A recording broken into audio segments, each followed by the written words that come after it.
You are listening to a free version of the Majority Report with Sam Steeder. To support the show and get another 15 minutes of daily program, go to majority.fm, please. The Majority Report with Sam Steeder. It is Thursday, April 27th, 2017. My name is Sam Steeder. This is the four-time award-winning Majority Report. We are broadcasting live. Nowhere near steps from the Gowanus Canal in Brooklyn, New York, but rather from the Wynn Hotel, one of the exhibition halls, the Wynn Hotel in Las Vegas, Nevada.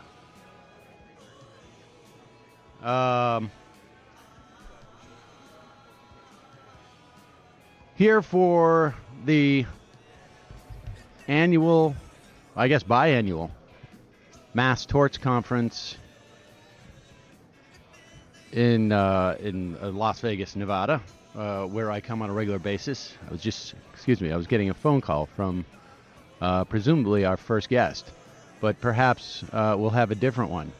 On the program today, anticipating Cenk Uygur, but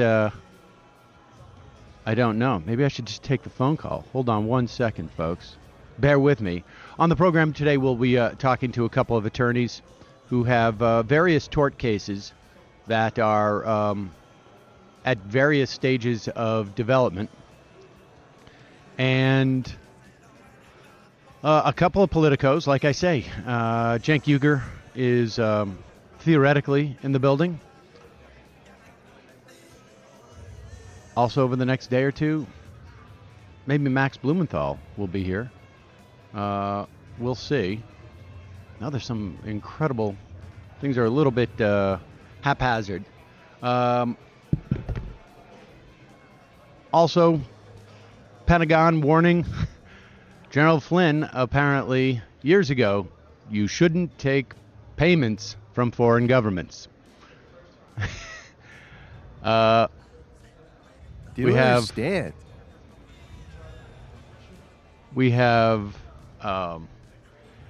NAFTA, both completely sacked and then fine, and completely as is in the course of, I think, about 16 hours. We have a bit of a shakeup at Fox News. Jesse Waters in deep waters. And no longer part of the five. So I guess it's the four now, or they find somebody else. I don't know. We have Donald Trump releasing a notion of what a tax plan might be, I guess is the kindest way to say it. It's sort of like, I want to say it's sort of like the Cliff Notes, but in fact, it's really more like the Cliff Notes of the Cliff Notes. It's like the Monarch Notes of the Cliff Notes of the Cliff Notes of the Monarch Notes as a one page. And all that and more, I guess. I know I'm forgetting something. Oh, yes, Donald Trump wants to break up a federal court. He's not sure which one, and he's not sure why. Could be the 9th. It doesn't matter. They're doing Could be the 9th. things. He's not sure. Bad guys. But joining me now, I was getting a couple phone calls. I was going to call you on air. Did you see my text? I did not see your text, actually. I got stuck outside because I didn't have a badge. You didn't have a badge? Yes, so I'm unofficial, and I found a way to get a badge because, you know what, I'm resourceful, and I got it. I've heard that you're a resourceful person. Let me just get the camera going here. What's that? Oh, gosh, I'm hearing voices now in my head that... That's better. Let's see. Is that better? Yeah. Is it Ben Carson-like voices where it teaches you organic chemistry? Come back over a little bit. In the middle of the night? Exactly. You want to know chemistry, Jack? Cenk, unfortunately, cannot hear you, Michael. I have yet to... I mean, I suppose you could. But I have yet to set that up. So, Michael just did a funny voice of Ben Carson But I'm positive it was Wasn't that funny, funny. so awesome. well, actually, now I've just heard from Kelly saying it's not that funny. So, Okay, well. Cenk Uygur. Still a poll on it. You don't really need an introduction, but I'll give you one anyways. I think our audience is fairly familiar with you. You are the host and CEO. Are you going to give me your card so that I can... No, I'm turning my cell phone off. You are the host and CEO of... Great. The host and CEO of the Young Turks. So both the program and the now sprawling, massive enterprise. God bless. So congratulations. And all right, well, it's like I was thinking about what we would be talking about yesterday, and then an hour later that had to change, and then an hour later that had to change. Of course. We have not talked, I think, in person since Donald Trump has been president, or at least. Yeah. I don't know that we've had a sit down like this in any way. And, a little bit insane, isn't it? I mean, just in terms of the pace of things. Completely insane, but largely to be expected. I mean, we warned people it'd be insane, and we were right, unfortunately, again. No one says we were right, unfortunately, more than progressives do. Right. Right. So, yeah, I mean, we thought there was going to be a big difference between Trump and whoever, and it turns out there was. So, all right. Give me your sense at this point of what's happening in terms of the resistance, broadly speaking. Yes. I mean, one of my biggest concerns from the perspective coming, and we both did this in some shape or another during the Bush years. And the thing that really, I think, in terms of the political landscape, the thing that I came out of the Bush years understanding was like, oh, wow, there were a lot of people I was allied with against Bush who I thought shared my ideological perspective, policy issues, issue set, whatnot, but didn't. Jonathan Alter's not as strong of a supporter of Social Security, let's say, than I thought he was. And the list goes on. The list goes on. But that was just like, one that really sort of like, I was like, oh, wait a second. I mean, I always sort of saw him as like an older establishment type.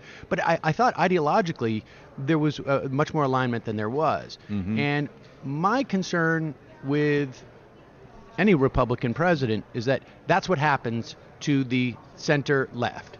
That the argument then becomes polarized in that respect, and not so much the leftier lefts can't wage that battle as much because there's a popular front. Give me your sense of whether or not that's your experience or what's happening now in that regard. Yes, that's such a great question and topic. So I have a lot of things to say about it. First of all, I remember now that we talked after the election, you made a terrific point about just this, that the upside of what's happening now is that it will galvanize and grow the left, especially in the media. Because you talked to me about, and I hadn't thought of this, that all the blogs grew out of opposition to George Bush. So I think a lot of things will bloom in opposition to Trump. Now, when you get into what is it that we want to bloom in that opposition, that's a great point. And actually the topic of my speech on Sunday in D.C. this Sunday. I'm going to do it at Busboy and Poets. Just quick plug, if you want to join, if you're anywhere near D.C., tytnetwork.com/resistance, and you sign up and get an email or text, and we'll let you know exactly where it is. We're also going to go to the climate change. But I'll tell you the heart of what I'm going to say, which is that the establishment wants to trick you into thinking the resistance is just anti-Trump, and that if we just got rid of Trump, everything would be great and back to normal. No, it wouldn't be great. Mike Pence as president would be almost as disastrous, right? And I don't find that to be a pleasant state of affairs. And even if the Democratic establishment got back in charge, I also don't find that to be a pleasant state of affairs. So, in my opinion, the resistance is against Trump and the establishment. And they will fight that tooth and nail. And the minute you say that, they will rise in their fury. And in fact, they already have against us, one article after another slamming us. Because why? They say unity. You're disrupting the unity. Hey, I'm all for unity. But no one ever asked the question of who are we supposed to unify behind? Here, I have an idea. How about the most popular politician in the country? Right. That's Bernie Sanders. So if you want to unify behind his ideas, fantastic. We're going to have the world's best unity. But if you say, no, I'm not going to go with those popular ideas, I'm going to go with unpopular ideas, which my donors want, well, of course I'm not going to unify behind that. What kind of an absurd demand is that? So they're trying to trick you. And the reality is you have to keep up the fighting on both fronts. It's interesting because the the things that stick out for me that sort of illustrate that is the Jennifer Palmieri, I can't pronounce her name. Mm-hmm. She was on Meet the Press, I think. Now this must have been 2 months ago, saying that this is because there's two things here, right? There is the battle that's happening in the Democratic Party or within and without the Democratic Party, largely on the left. And then there's this other battle that is just this larger popular front against Trump. And Jennifer Palmieri was saying, like, this is not ideological. This is just basically Trump is a horrible human being, which is problematic, it seems to me, even from a full-on partisan mainstream Democratic standpoint, right? Like, you're not even arguing that you don't even want to argue that, like, his policies are bad. Now, this is also was earlier where there was some sort of notion. I don't know what the notion was of where he was going to be policy-wise, but now he's basically, for all intents and purposes, George W. Bush, who also, maybe is still drinking and waking up in the middle of the night and, making praying phone calls to North Korea. I mean, he's basically giving us a standard Republican, no different from Congress. There's no daylight there other than, just total incompetence. So there's a failure there to make the just broad popular front about issues.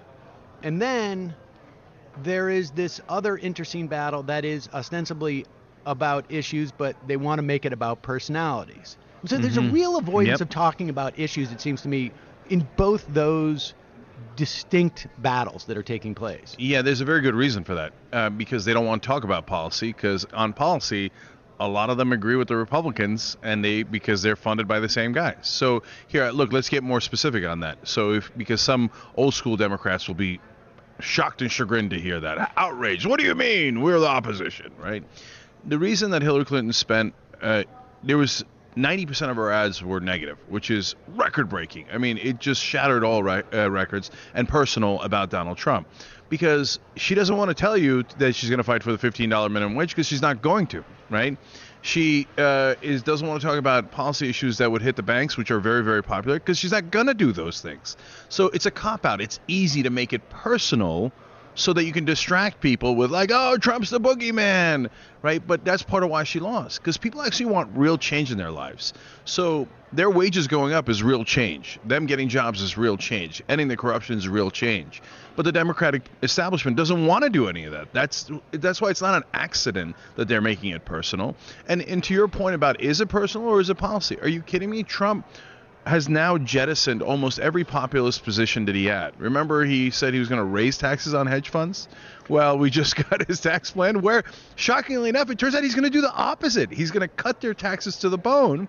So all that stuff is totally gone, and Goldman Sachs is fully in charge. I mean, I just want to put a finer point on that. Over the past, 48 hours, Donald Trump reversed himself on NAFTA over the course of the past 12, 24 hours. That's right. Himself. Yep.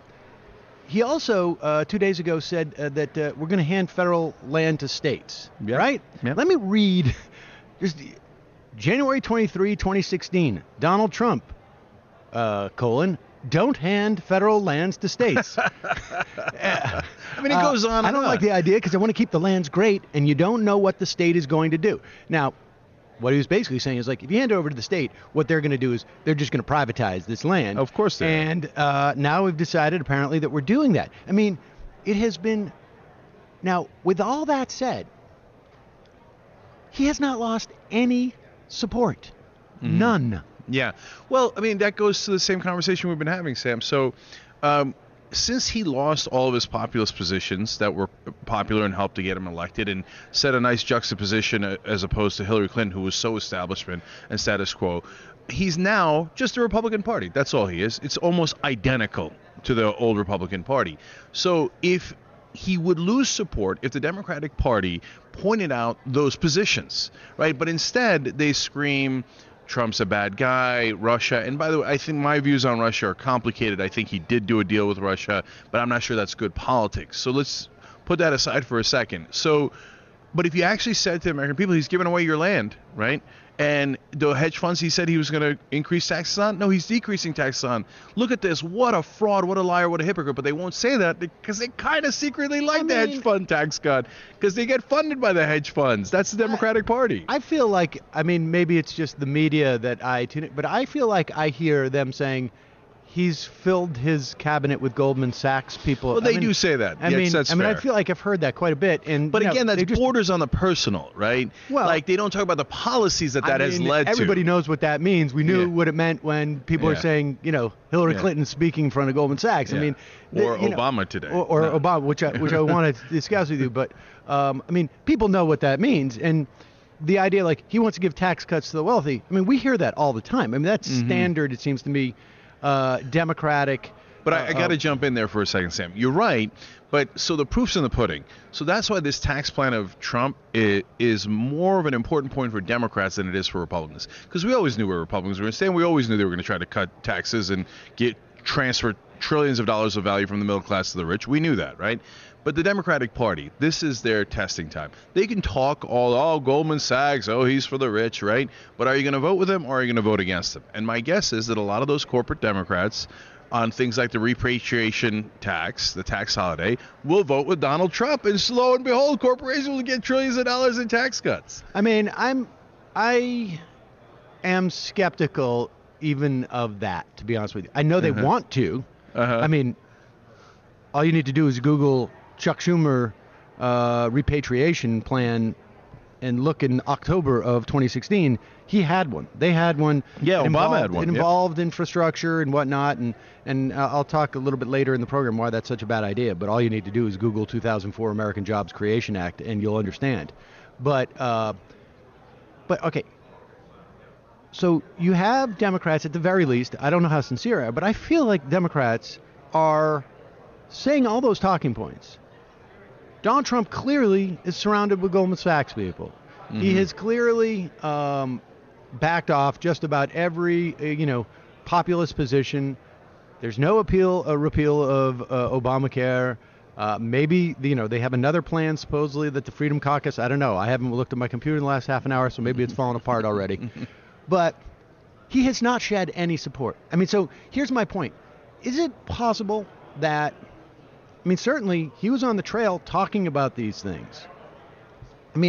Is it possible that there's an overstatement as to how much of support that really drew? Because if he's not, now maybe it's too early and it takes a long time. There's a lag, right? That, he's abandoned his positions and maybe we won't know until 6 to 8 months out.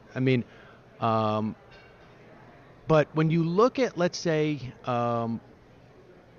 a guy like Ossoff in Georgia, right, who is, Obama 2.0. The guy, and he literally, I think, has studied speeches and does the same cadence, walks that same line, does better than a Democrat has ever done there before. Now, also, we have a similar example in Kansas, right? And I think we're about to have a similar example in Montana. But the point being that there is not a universality to this. Where I want the Democratic Party to go, and I think it's, I think at the very least, Bernie Sanders is not going away, and it seems to be, sort of they're going to follow his lead for as long as they have to, and right now they have to on some level.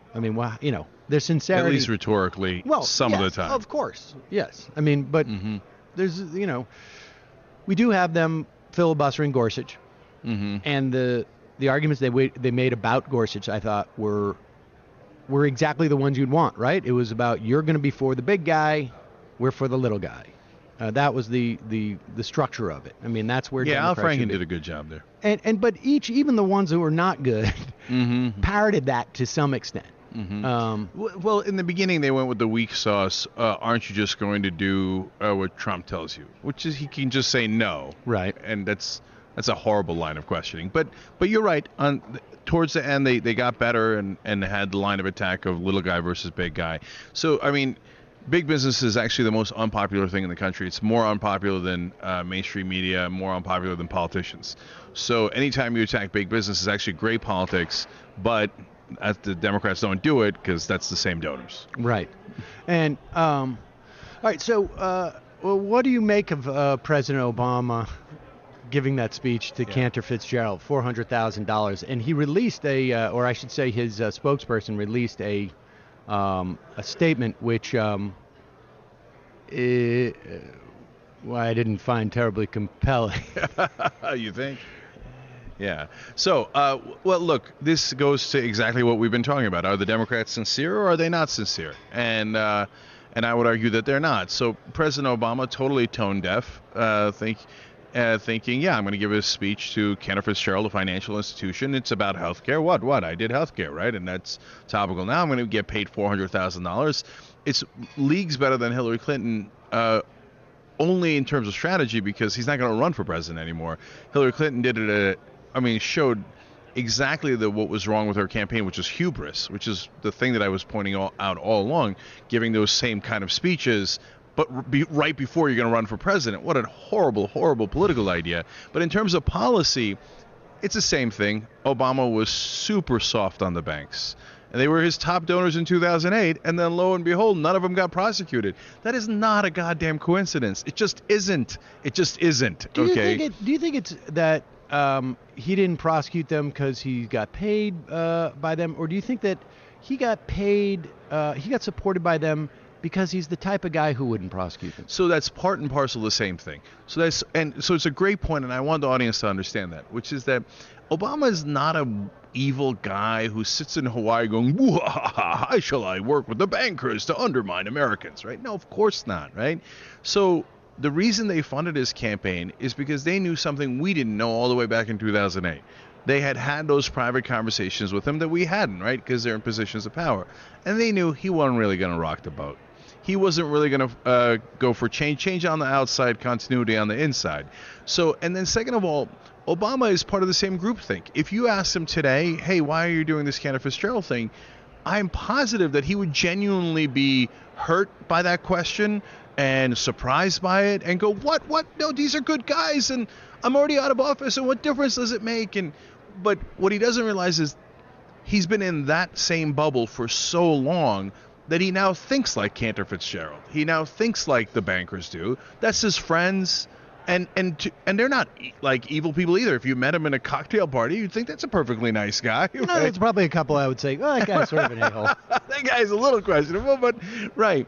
So the Democratic Party partly got seduced and partly got pre-selected by these donors. And so that goes to my overall thesis, which is Republicans are paid to win by their donors and Democrats are paid to lose by their donors. So that's why the number one line you hear from Democrats for the last, 10, 20 years is, there was nothing we could do. There was nothing we could do. Yeah, you were pre-selected to be weak and miserable and just take your losses and go home. Let me read a little bit of the statement that Josh Ernst put out. Mm-hmm. Because... Well, let me just read some of the statement. As we announced months ago, President Obama will deliver speeches from time to time. Some of those speeches will be paid. Some will be unpaid. And regardless of the venue or sponsor, Obama will be true to his values, his vision, and his record. That's true. He is true to his values. He recently accepted an invitation to speak at a healthcare conference in September because as president who successfully passed health insurance reform, it's an issue of great importance. With regard to this or any other speech involving Wall Street sponsors, I just point out in 2008, Barack Obama raised more money from Wall Street than any candidate in history and still went on to successfully pass and implement the toughest reforms on Wall Street since FDR. Well, agree to disagree. Well, that's true, but was it commensurate with the need is really the question, right? I mean, it's just been since FDR. It's just been a series of deregulation. Yeah. And so the bar is pretty low to make that statement. And while he'll continue to give speeches from time to time, he'll spend most of his time writing his book, which, look, I don't begrudge Barack Obama $65 million for the book deal that they have because, people are going to go out. They're going to buy that book. That's exactly how I want, frankly, my former presidents to make their money. Yes. I totally agree. Putting their ideas out there, and maybe if he takes a salary as he's chairing Habitat for Humanity or he's takes a salary for going around and working on the voter registration. All that.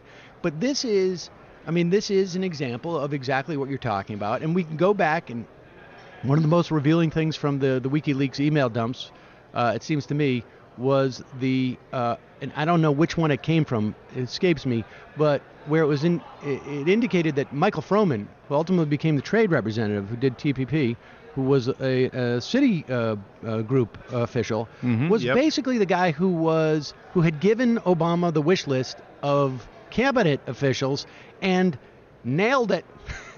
Everyone but one person on that list became Obama's cabinet, directly handed to him by Citigroup. Well, it's not handed to him by Citigroup. It's handed to him by his friend, his trusted advisor. And you're not going to turn around and say, my trusted advisor doesn't know what he's talking about. And he doesn't sit there and question that his trusted advisor just got paid an enormous amount of money from Citigroup. And hence are in that same group think the banks have our best interest in mind. They work so hard. They've got to make millions and millions of dollars, and they've got to gamble with the depositors' money. How else would they do it? It's just overburdensome regulation if you don't. The whole spiel, right? If I'm hanging out with you all the time, it's going to be hard for me not to say, there's some value to YouTube. Right? That's right. And you can. This is when Elizabeth Warren says policy is personnel. This to a large extent, this is what they're talking about. It's just various groups have their worldview, and the problem is, the real problem is. Not so much that Barack Obama has his trusted advisors all come from Citigroup and that world, and he doesn't see a problem with it. The real problem is that's the world that tanked our economy in 2008. Yep. That's the world that has led to an over-financialization of our economy that is basically just full of middlemen and arbitrage, and they're just, I like being at a casino, but I don't want that in charge. This is not economic activity as much as it is they're just gambling with each other at the table. Yeah. So recently I had a beef and continue to do so with Common Cause, which is a pretend progressive group in Washington who actually fights for the status quo and against change. So and online in social media, we had somebody in other Washington circles, in progressive circles, that's halfway supported us. Interesting thought, right? Well, that's good points they're making. We should consider this. And online, they were attacked by the Common Cause guys as they said no, quote, smart and respected person would support Cenk Uygur or Wolfpack. Okay, and Wolfpack's points to get money out of politics. Now, what is that? That's a threat that we're going to kick you out of the club. Okay, and we do not approve. No respected person. Why do I bring that up? Because that's what's going through Obama's head. If Obama does these kind of speaking engagements, all the quote-unquote smart and respected people will say, oh, yes, great job, wonderful, makes sense, very presidential, giving a speech about health care, and they'll pat him on the back. If he goes out to Standing Rock, the first time he does it, they'll be like, oh, look at that, standing up for the little guy. Way to go, Barack. The third time he does it, they'll call him Jimmy Carter. And they'll call him weird. And they'll say, oh, well, in retirement, he's starting to lose it a little bit. Look at what happened to Bernie Sanders. As long as he was doing a unity tour and he was doing press conferences with Chuck Schumer where everything was okay. The minute he stepped out of line for a tiny second, Washington Post, Bernie Sanders is weird again. Okay, Right. so that's why Obama doesn't want to lose that respected title. He doesn't. To him, his legacy is everything, and his legacy is determined by the Washington bubble. So he's never gonna go to Standing Rock twice or wherever it might be. We may he's not gonna keep see on the going to sock- Wall Street. His walking shoes. I that would he love promised, to see those walking that shoes he one had day. promised us 8 years ago. And I think like he does not even think about it. Like No. we are spending so much more time than he thinks about this because for him it's just reflexive. This is who he is. So let me ask you this. If you present this perspective online, right? Like you on Twitter right now, the Obama thing, you get savaged. And it's interesting because I've watched people who are not Bernie bros, let's put it that way. Saying, hey, it's wrong for Obama to do this. And I think for them, it's sort of like, it's poor optics. It makes me, it's not who Obama is. Now, hold that thought for a moment, because I think you and I would differ on that perspective. But they're still sort of like, oh my gosh, how can he do this? They're getting attacked, and they're sort of shocked at like just how virulent the Obama bots can be. And I went back and forth with David Dane a little bit, who is like, I tried to put out something on Twitter saying to the effect of, well, I think people should, because there's a lot of like, you're begrudging Barack Obama money when you wouldn't begrudge any other president. Now, I happen to think that probably everybody who's making issue of this made an issue of Bill Clinton going and giving Hillary a speech Clinton. to a brutal dictator. No. I'm trying to contain myself and not curse. But anybody who says you know wouldn't what? have done it Curse. to Right. that you wouldn't have done it to any other president, fuck you for accusing us of racism when we're way more liberal than you and care about the issue 1,000 times more than you do. So don't give me this bullshit about, you wouldn't have done it to any other president, except for the fact that we're on the record for doing it to Hillary Clinton, Bill Clinton, George W. Bush, George H.W. Bush, and every other president. Fuck you for having a different standard because it's your buddy Barack Obama and you're invested in protecting him. It's stunning, and it's. I don't want to belabor it too much. I mean, I think everyone is on sort of the same page here, but it's interesting whether or not people are going to revisit their perspective of Obama or think that he's just, making a mistake from an optics standpoint. Because look, somebody offers me $400,000 to go give a speech.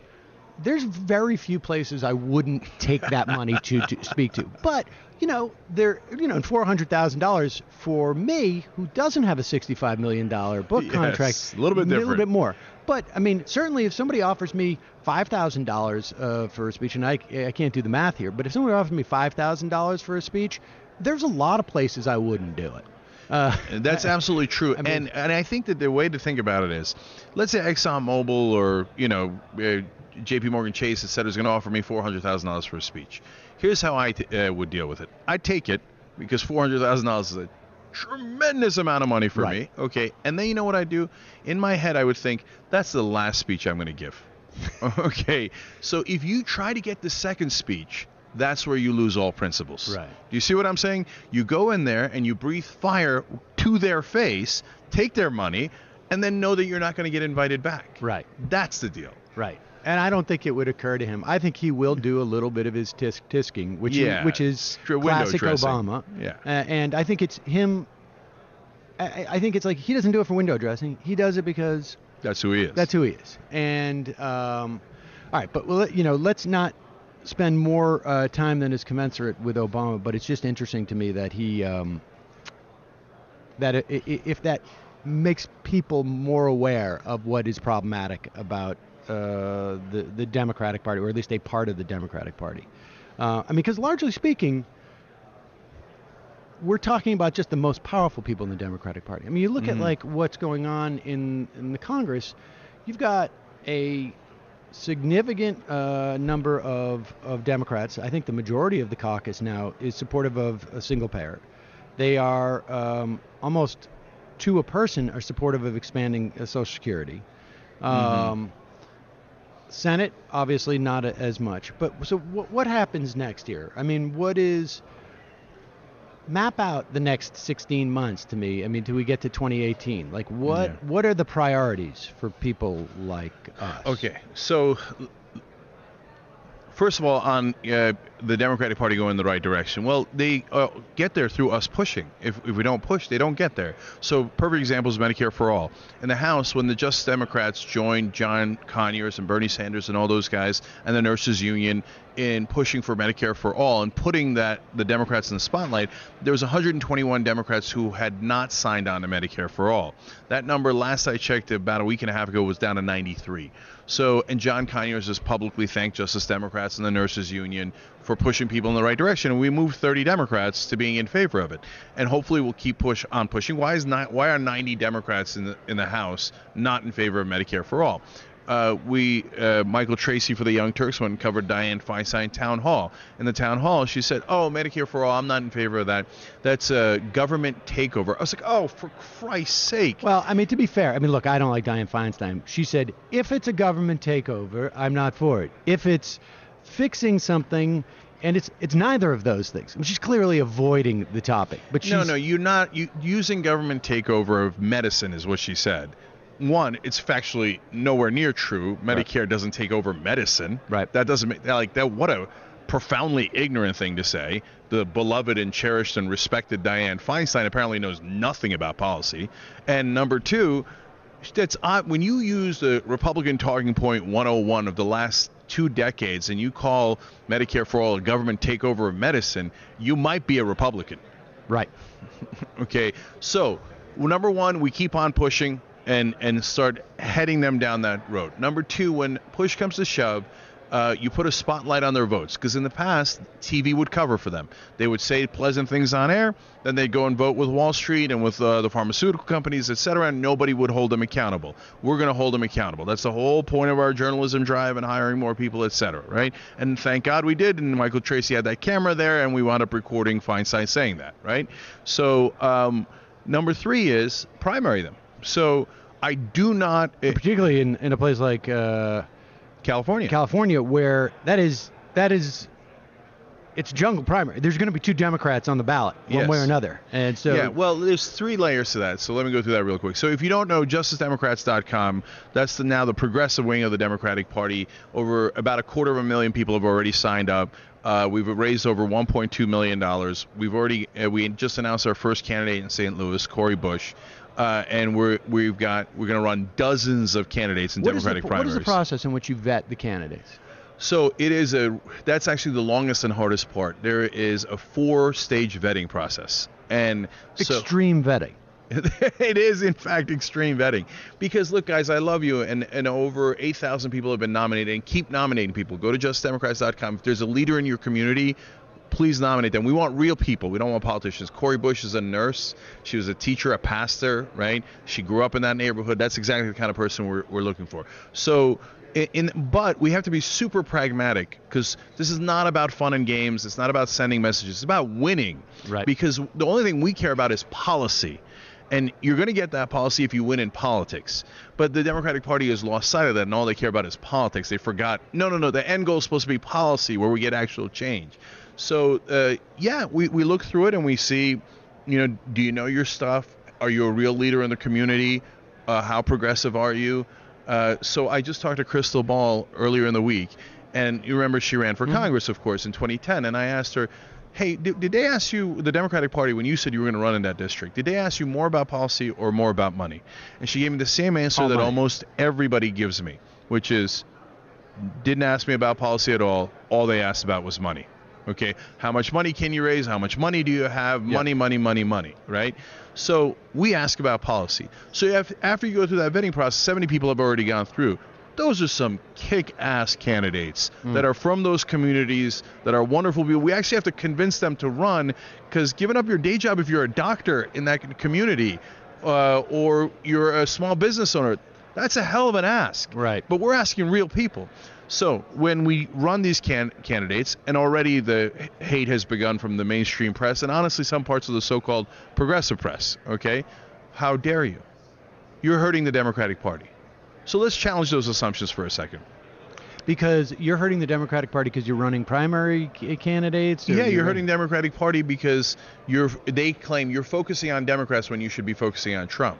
But I am focusing on defeating Trump and the Republicans. You need good candidates to defeat Right. Trump and the Republicans. Right. We had your establishment Democrat. She lost to Trump. You're building the weapons or the tools right now to defeat Trump rather than just going and trying to scratch at him with your finger. Yeah, exactly right. So the layers to it. Jungle primaries in California where it could be 2 Democrats in the general election. There is no excuse for not primarying. No. Dianne Feinstein, there's a myriad of reasons why she should be gone. Right. So when you hear any reporter or pundit, Democratic Party official say you should not do primaries in California, know that means we don't want any change. We think that whoever is in power now should have all the privilege and should never be challenged. So they're frauds if you ever hear that. Okay, the second layer to it is safe blue seats.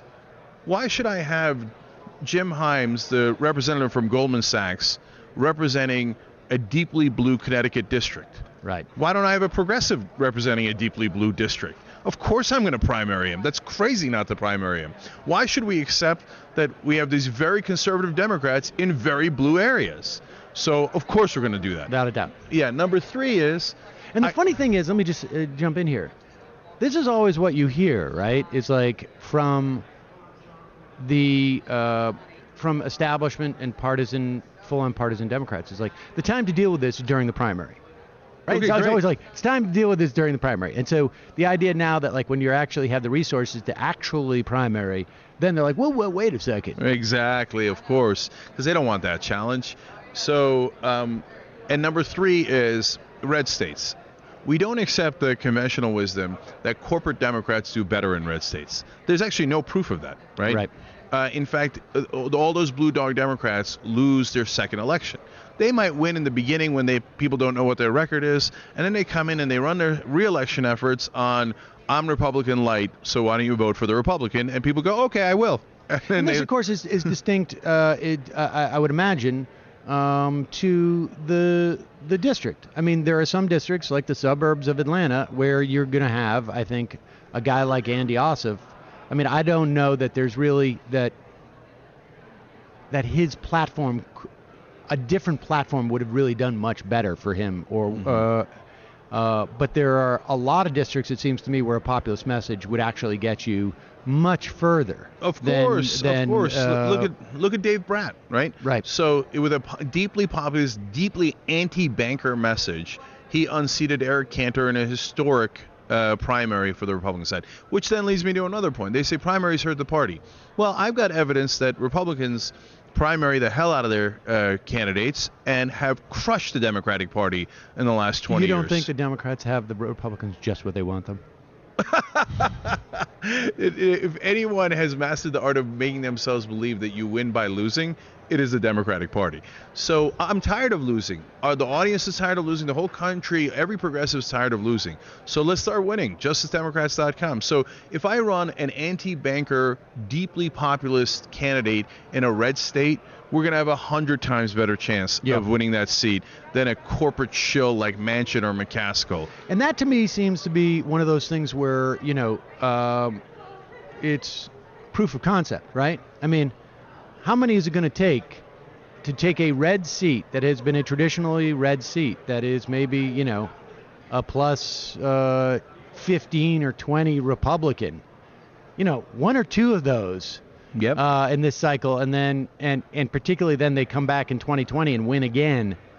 You're fundamentally sending a different message, and then you can simply bypass, right? I mean, because the model here, it seems to me to be, is like, we're going to get the best candidate and trust that we're going to be able to raise money with that person, rather than starting with someone who's got a lot of money and hope that they end up being a good candidate. Because like the first thing the DCCC asks is, can you self-fund? And that's literally the first question there. So, look, that's what people are sick of, right? Yeah. So they will mock us for running real people. I guarantee it. Write it down in stone. They'll say, oh, these people don't have experience. They're not pragmatic. And I think the mainstream press, honestly, is just as complicit. I think they pretty much work for the establishment Democratic Party. And so they say you're not pragmatic. Wait a minute. The establishment Democrats have lost the White House to a guy who had a 37% approval rating on the day of the election, to an absolute monster and buffoon. They lost the Senate, they lost the House, they lost the Supreme Court through gigantic, negligent malpractice, right? And they lost 69 out of 99 of the state legislatures. What part of that is pragmatic? What part of that is knowing how to win? No, I would argue, and I do this with facts, they are incontrovertible facts, that you are the losers, that you are not at all pragmatic. In fact, like I said earlier, it makes me think, the facts make me think that you want to lose. Like that it's not that the person running wants to lose that race, of course not. It's that the donors fund weak Democrats who wind up losing. Are you self-funded? Okay, great. You stand for the rich. Do you know a lot of rich people? You stand for the rich. Well, that party, if you're on the left, is structured to lose because you are by definition hypocritical. Oh, I'm for the average guy, but I took all my money from billionaires and I represent billionaires. And then the voters go, screw you. I can see right through that. You're a fraud.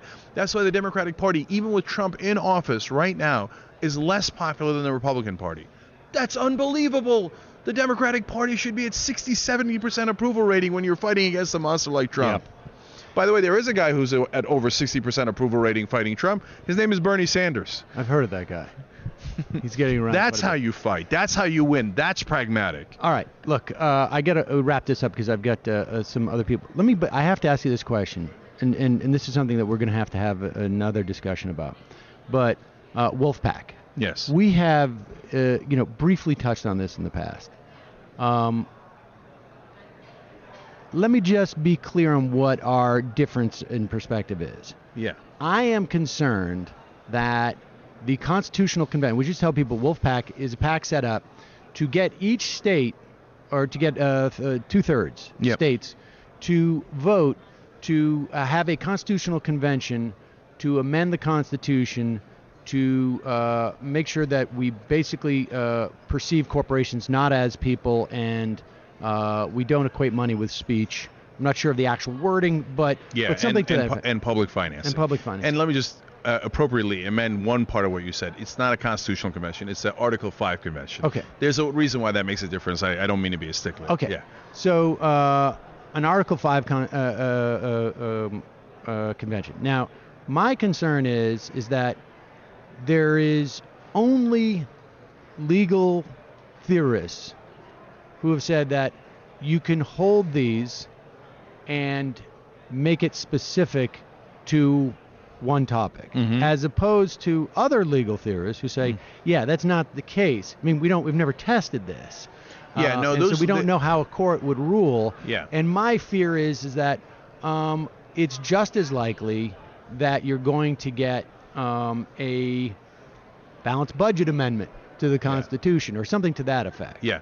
So, Sam, if you're not knee-deep in the issue, I totally understand why that's the perception, right? So this is what we care a lot about. So we've done all the research on it. There are no legal theorists who say the convention can run away. What they say is, I don't know. And I don't know is not a legal theory, right? And I've debated almost every lawyer. I'm going to go debate Floyd Abrams and the guy who was a lawyer for Citizens United at Oxford in May, right? And all they have is, I don't know. So let me explain. So what we don't know, what we do know is there's never been a test of the case of this. That's actually not actually true. So there are many different kinds of conventions. The original convention was a constitutional convention, and the states actually authorized them to rewrite the Articles of Confederation. So there's this misnomer out there that it was a runaway convention. No, it was convened for that purpose by a majority of the states, and they did exactly what they were supposed to do. And we had a Common Cause lobbyist under questioning in Hawaii said, and by the way, the thing that you call a runaway convention, which it wasn't, produced arguably the best document in human history. And she said, well, I don't know about that. Well, I know about that. That's the thing that you're supposed to defend, the Constitution. It's wonderful. And in the Constitution, it tells you how to amend it. So that's a constitutional convention. Second thing is, there's conventions that, for example, the Electoral College is a convention. It never runs away. The states have had over 200 conventions, which would be just like an Article 5 convention. There are rules for it. We've done it hundreds of times. All of the state constitutions remain intact. So it is fear-mongering. And it actually started with a talking point, I'm not kidding you, from the John Birch Society back in the 1950s. So they wanted to protect the status quo, and so they put out these things that unfortunately to this day guys like Common Cause are using. So in this case, we've done it many, many times before. And Sam, we're not winning. As progressives, we're losing 49-0. So we're not in favor of the status quo. We've got to go for change. Can Republicans also use a convention? Yes, but Republicans can also vote. That doesn't mean we should end voting. Well, yes, but they also control, like you say, the vast majority of state houses. But, Sam, these same guys, when the Democrats had a supermajority, said, no, this is not the right time for a convention.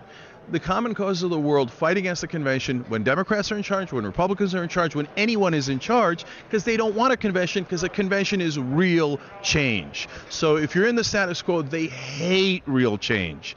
So can the Republicans fight for a balanced budget amendment? Yes, they're doing it right now. You know what you do? You fight them on the substance. You know how easy it is to beat a balanced budget amendment? But Democrats in Washington are such losers. They're like, oh, my God, what if we lose? What if we lose? Are you kidding me? Why is it so easy to defeat a balanced budget? Okay, here's what you say. Okay, hey, guys, do you always balance your budget at home? Yeah, I do. No, actually, you don't, do you? I mean, you have a mortgage, don't you? I mean, you're actually hundreds of thousands of dollars in debt, aren't you? So if you had to balance your budget today, I'd have to take your house from you, wouldn't I? Didn't you finance your car? That's not a balanced budget. That's deficit financing of your car. So can I take your car too? Oh, well, I mean, if that's what you're talking about, yeah, that's what we're talking about. So a balanced budget makes no sense. Budget. Yeah, and the states sometimes don't grow enough. Do you have enough jobs in your state? Well, the states balance our budget, and we issue bonds. Mm-hmm.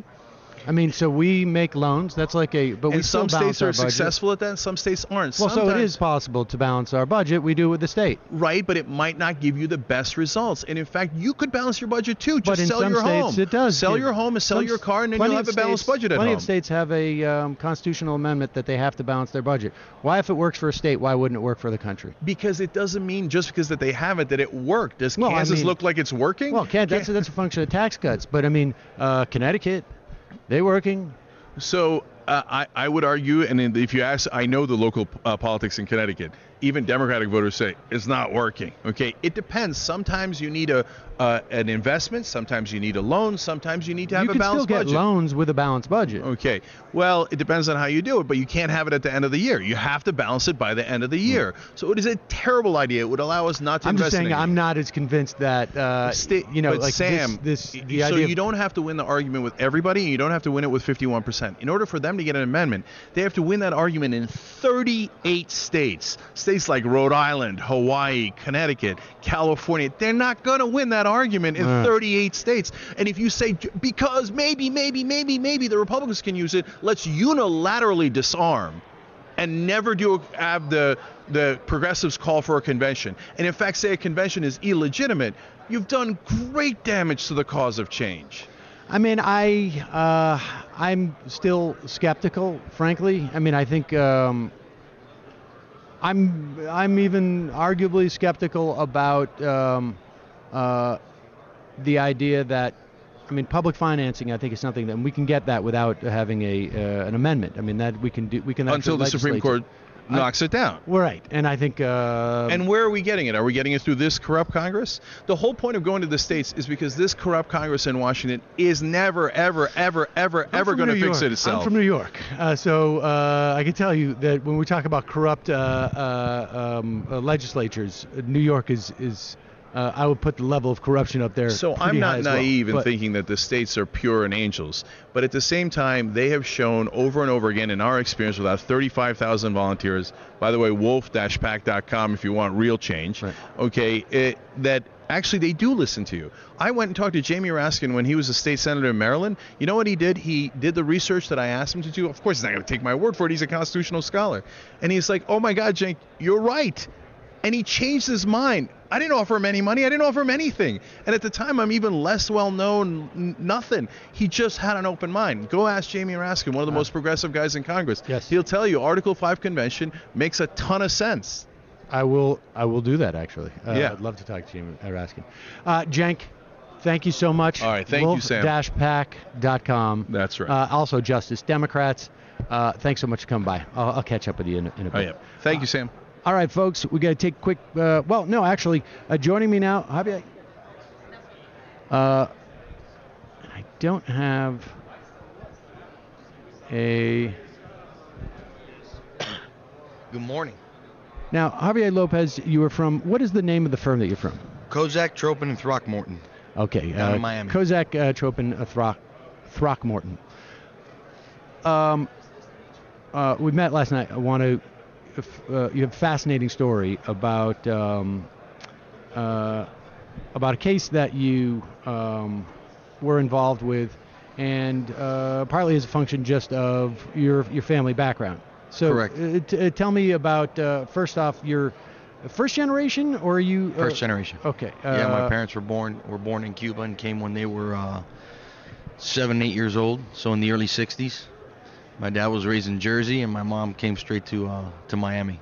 And so, all right. So, how did you come across this case? Give us the facts of the case. Well, when I first heard about it, the Miami Herald had broke the story, and I thought it was a joke.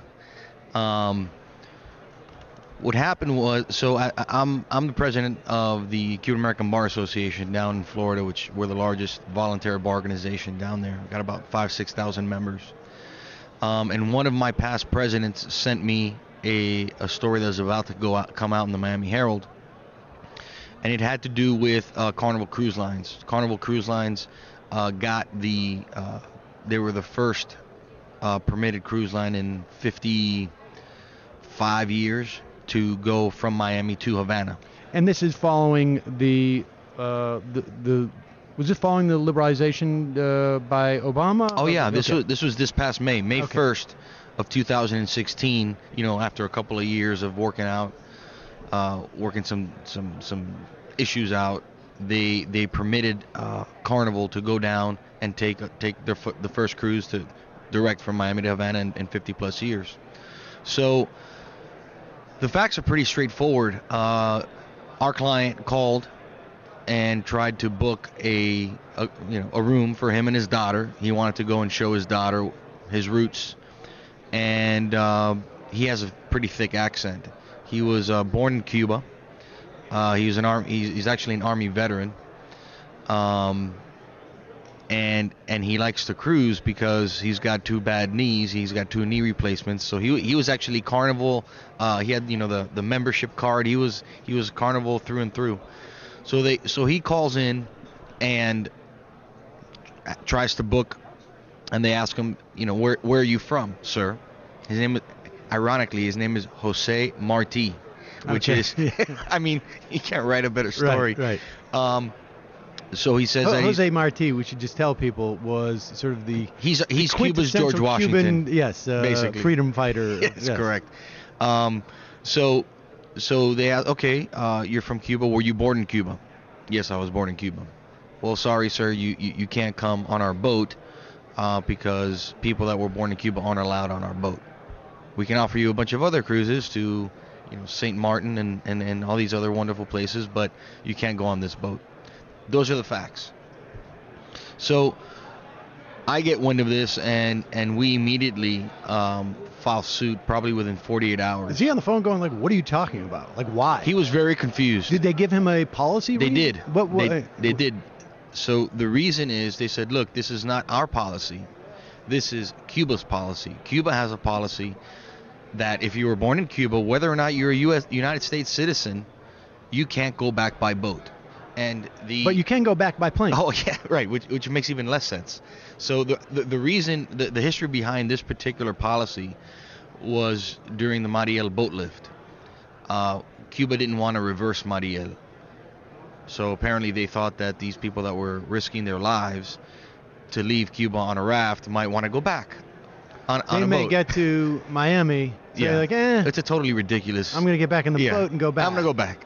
Totally. Anyways, it was on the books for 30 years or whatnot. So Carnival said, look, since we're traveling to Cuba, we have to abide by their law. That was the reason. So we brought suit. We brought 2 class action lawsuits, one in federal court and one in state court. And basically the premise is when we tried to. And who's the defendant? Carnival. Actually, Carnival and their subsidiary, it's called Fathom. Fathom is the name of the boat. Okay. But it's Carnival Cruise Lines, and we brought suit, and our position was very simple. We said, listen, we don't care what the law of Cuba is, or the law of Africa is, or the law, it's a discriminatory policy, and you, Carnival, are here in the United States, and the laws of this country are applicable to you, and a layperson knows that you cannot discriminate based on race, and obviously national origin. So that's wonderful that Cuba has that discriminatory policy, but you guys have to abide by our laws. So it was pretty remarkable, because I remember right after we filed suit, the initial reaction by Carnival was, it's a baseless, frivolous lawsuit. But within about 5 days, the court, I remember the judge, Judge Marcia Cook, she was on vacation, because it's obviously a wheel, and we filed for an emergency injunction saying this boat can't leave if this policy is in place. So she flew back, because this thing was getting national, international media, and you can imagine in Miami, I mean, there were riots going on against. I mean, this was just a terrible PR for Carnival.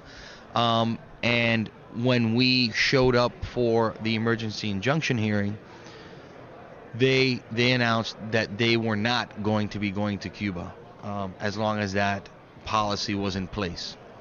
So she basically held off and said, okay, we'll meet next week, because we had case law that says, you have this policy in place. We don't have to wait for Cuba to do anything. You need to make this change, irrespective of what Cuba does. But miraculously, within 3 days of that hearing, when Carnival announced they weren't going to go and they weren't going to implement the policy, Carnival, Cuba, for the first time since Castro took over, explicitly they changed the policy. Because they wanted Carnival to show up. Of course they did, right? I mean, it really ends up being about money. Right, and it's like a cascading leverage, right? I mean, you guys leverage U.S. law to make Carnival change their policy. Carnival then, by them essentially saying we're not going to go to Cuba, because forces Cuba to change its policy. Correct. And it's interesting because over the last, 5 and 6 administrations, however many it's been since 1960, no administration has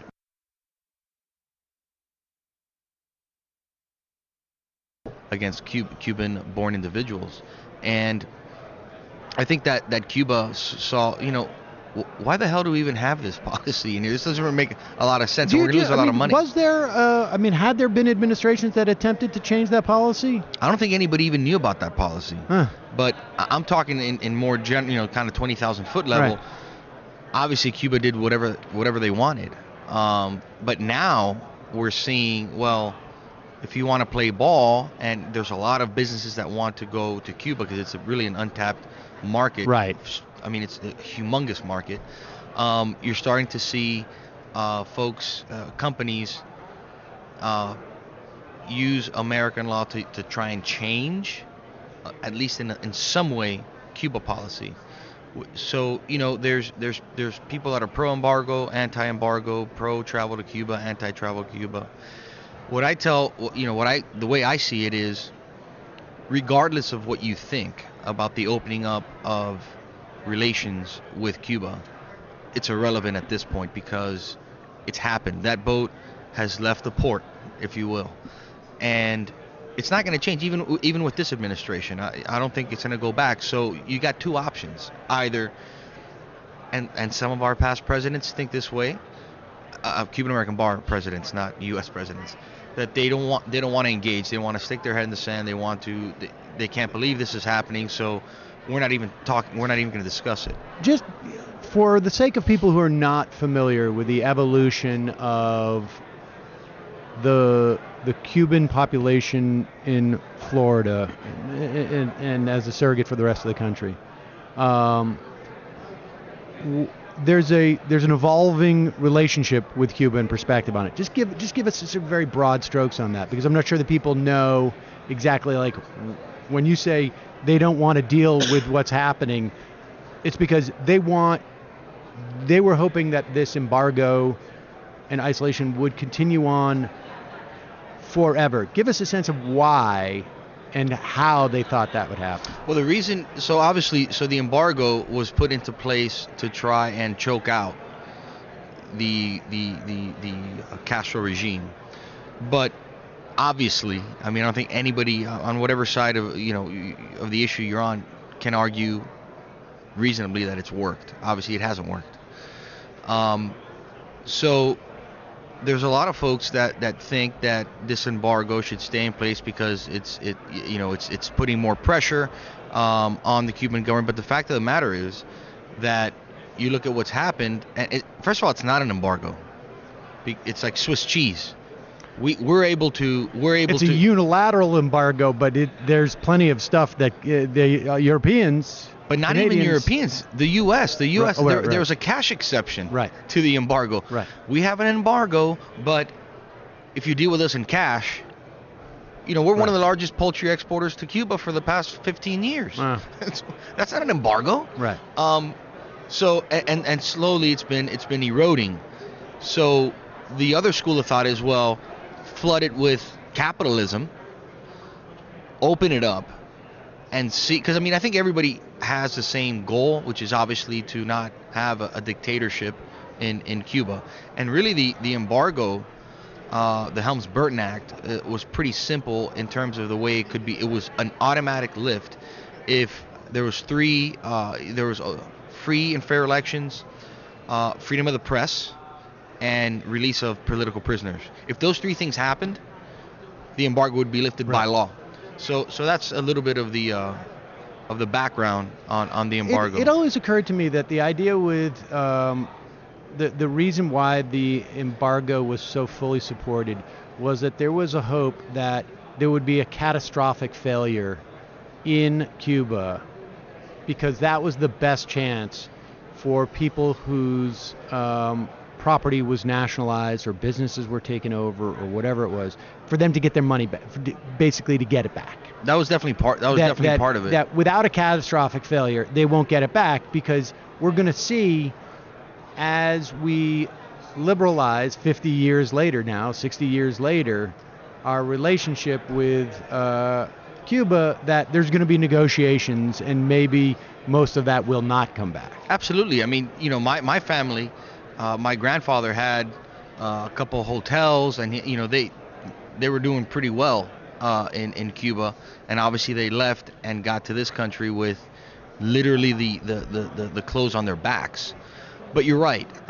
It's been 60 years, so you can't go back and say, hey, I know you've been here for 60 years, but that's my house. Right. So that's going to be a very interesting negotiation about how to compensate these individuals, or even if they get compensated. Who knows? Right. That's a long debate for another day. But yes, the embargo was put into place hoping that the Cuban government would fail, and they would be forced to go against them. Give me the sense of what Cubans of your generation now, what the perspective is. My generation's shifting in terms of opening up negotiations and travel to Cuba. And I think with every generation that passes, it's going to get more so, because they weren't directly affected per se. They weren't born there, and I had grandparents that were they lived it, and we talked about it every single day. My great uncle was the longest held political prisoner in the world. His name is Mario Chanes. He passed away.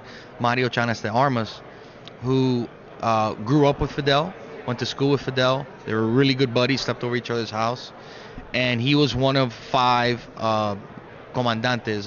Let's say we'll call it a general in the Revolutionary Army. They were arrested together in '54.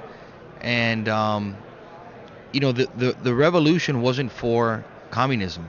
It was for a change, because the predecessor, Batista, wasn't a very good guy either. Right. And then when Castro takes over, that starts showing his true colors, my uncle says, listen, I don't, in a nutshell, I don't agree with this. So he was arrested for treason, and his trial, if you want to call it a trial, lasted 30 minutes. It was 30 minutes, and in 30 minutes he was tried to 30 years in prison. Wow. And he served every single day of that sentence. Wow. Now, he had opportunities to get out, but an example that he when he came over, he's a very soft-spoken guy. He came over in '93. Thanks a lot to the Clinton administration that was involved, because once he served his time, his 30 years, he wasn't let off the island for another 3 years. But thanks to the Clinton administration, actually it's funny because I have a little picture of me when I was 13 when he came over. I was born in '80, got here in '93, and we went up to the White House, met with President Clinton in the Oval Office for a couple hours, and it was an amazing opportunity. But so he came over, and I'd ask him, talk to me. People ask him to write books and whatnot. And one example, in terms of the type of techniques they would use to break him. One was when he went into prison, his wife was pregnant. So he never met his son really outside of prison. His son was little Mario Wow. Jr., and he went in to get his tonsils out when he was 15 years old in 1975. And we don't know what happened, but he died on the table. Oh. Castro himself comes to Uncle Mario's cell, says, listen, Mayito passed. The funeral's tomorrow. If you want to go, you can go. But there's one condition. So the political prisoners had the political prisoner uniform. And then the common prisoner uniform for the murderers and rapists and whatnot was very different. Says you can go, but you have to wear the common prisoner uniform. You cannot wear the political prisoner uniform. And my uncle said, no, I won't do it. So he didn't go. And 6 years later, it was a very similar story, but with Tío Mario's father. My great-grandfather said, hey, the old man passed away. Funeral's tomorrow. You can go, but you got to wear the common prisoner uniform. He said, I'm not going to do it. Some people say, hey, why not just, why go through 30 years of that? It's a different generation. It's a different time. I mean, he believed what he believed. He was very strong in that. So that's why I'm so passionate about it. Well, it's a fascinating story, Javier Lopez. Thank you so much Thank you. for joining us, and I appreciate it. It's just an amazing personal story, and also, a great example of how trial lawyers can create a sort of cascading change. Absolutely. Thank you so much. Thank you so much for the time today. I really appreciate it. Thank you. All right, folks, we will have with us next. Chris Paulos is around here. Okay. I love trial lawyers. I'm looking around.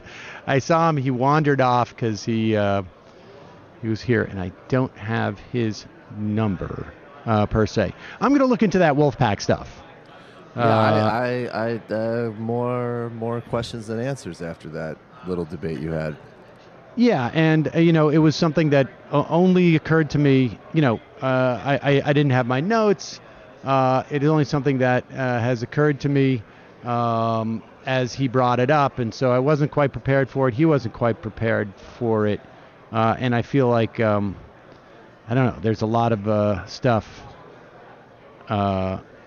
left on the table, as it were. Yeah. Speaking of the table.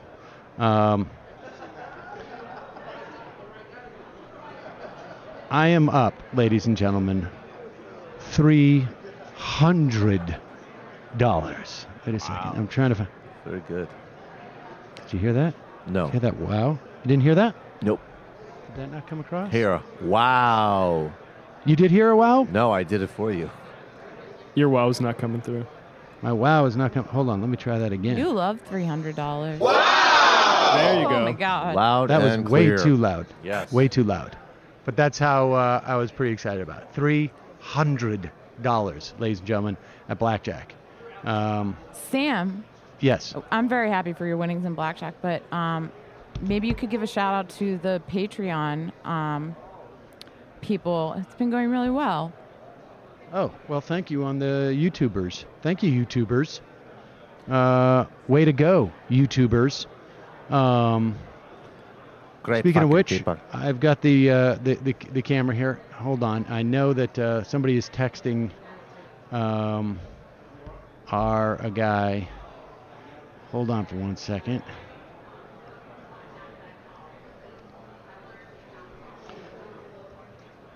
But back to me. Yes. Matt was so upset about the Wolfpack thing. Now, which He part was about it was livid. he upset about? Nothing. More to the point that he was not engaged in that debate. You know what? Oh, here we go. Wait Do a you need to second. take a second? Yeah, folks, just give me 1 second. Yeah, give him a second. Okay. Just play some music, Play Matt. some music. He needs a minute.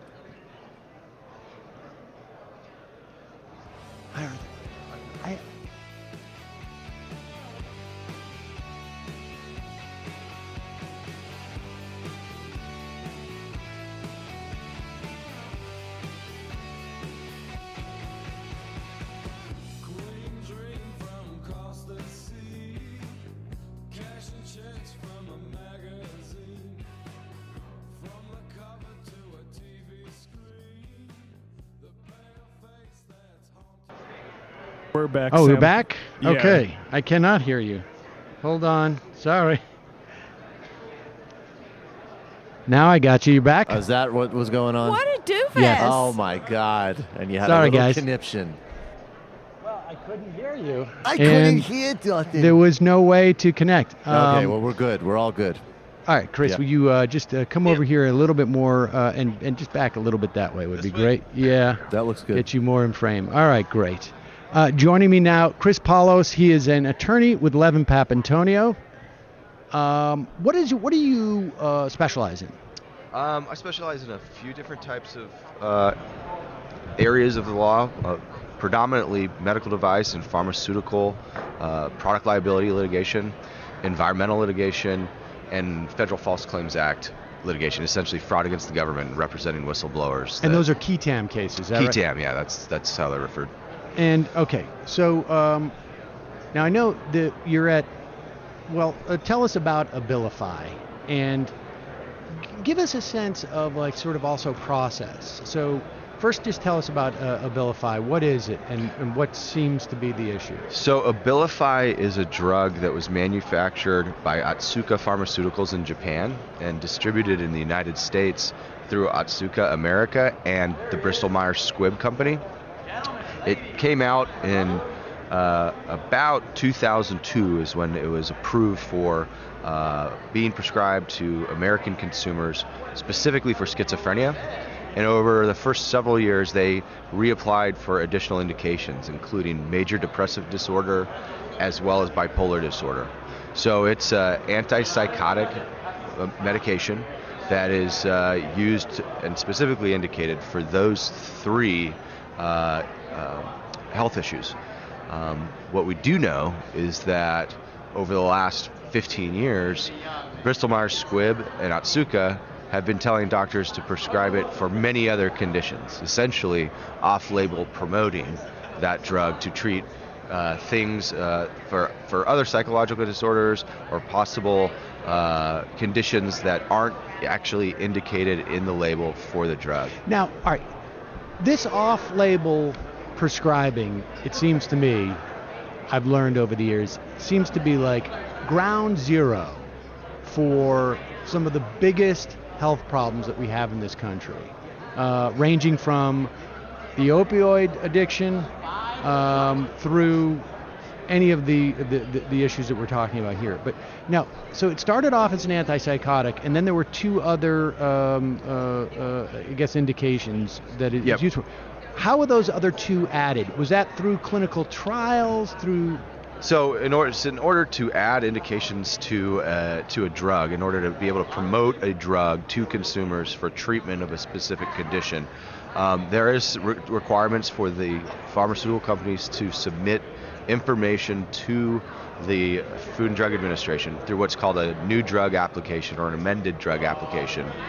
And that needs to demonstrate some efficacy in treating that condition, and also needs to demonstrate a balancing of the risk. Is that benefit that drug provides outweighed by any risk that it might provide? So this is all information that's provided to the FDA through the pharmaceutical company itself. So the pharmaceutical company runs its own trials and reports it to the FDA. That's right. So there's no third-party validator of this. In other words, like, how often, in your experience, and you've been doing this now for a while, how often are there situations where the data provided to the FDA is incorrect? Well, I mean, it varies. So math. And by incorrect, I mean like ranging from, hey, we left out a couple of the negative results to all the way, through like, we just decided to slice it this way as opposed to that way because this way looks much better to us. That's. I mean, numbers are numbers, and it's how you define what numbers are, or how. If you're looking, let's say you're just looking, you're doing a risk analysis of a drug, and you want to see how many people suffer from a specific condition from taking this drug. Well, when you do a study, you have to define how it is you're going to identify those particular cases, and that definition is subjective. It is made up by the pharmaceutical company to confirm, okay, this is a case that causes this particular condition, and this is one that we will report as a case that has caused this, that involves this particular condition. Oftentimes, in many cases that I've handled in the past, the way that condition is defined is pretty malleable and ends up excluding cases that should originally be included, which would then change the denominator of the risk-benefit analysis. Does the FDA have very specific guidelines for that, or is it impossible to do that because it's too contextual each time? Well, I mean, one would like to think that these studies are being peer-reviewed and evaluated by independent researchers, and they certainly try to make it appear that way. But invariably, on almost every case, we see studies that are paid for and conducted by the pharmaceutical company always show less risk than any study that is done by a truly independent research facility. And that just doesn't seem right. What a coincidence that is. In a perfect world, the FDA would have the resources to, at the very least, provide some type of oversight for these studies. The FDA would have. The FDA has some resources. Do they have enough? Absolutely no. And I think that's one of the things that we see. Oftentimes, when we're picking a jury in a pharmaceutical trial, you'll ask the jury during voir dire, how many people here think that the FDA conducts their own studies on medications? And many people raise their hand. And people actually believe that the FDA is the one that's out there in a laboratory somewhere studying these drugs. And that's just not true. All the information that the FDA relies on can come predominantly from the corporation or the pharmaceutical company who is marketing and selling this drug, who has invested upwards, sometimes billions of dollars to bring that drug to market. Billions with a B, folks. And then the FDA can also look at any other independent studies, peer-reviewed studies, and adverse event reporting that they have adverse event reporting systems that they can consider as well. And so they have those sources of data, but they're just usually a recipient of information, and they'll essentially take the corporation's word for it in terms of, Because they have to. I mean, they don't have any. They don't really truly have the resources to replicate the study that there's being told that was done to confirm or refute the findings of those studies.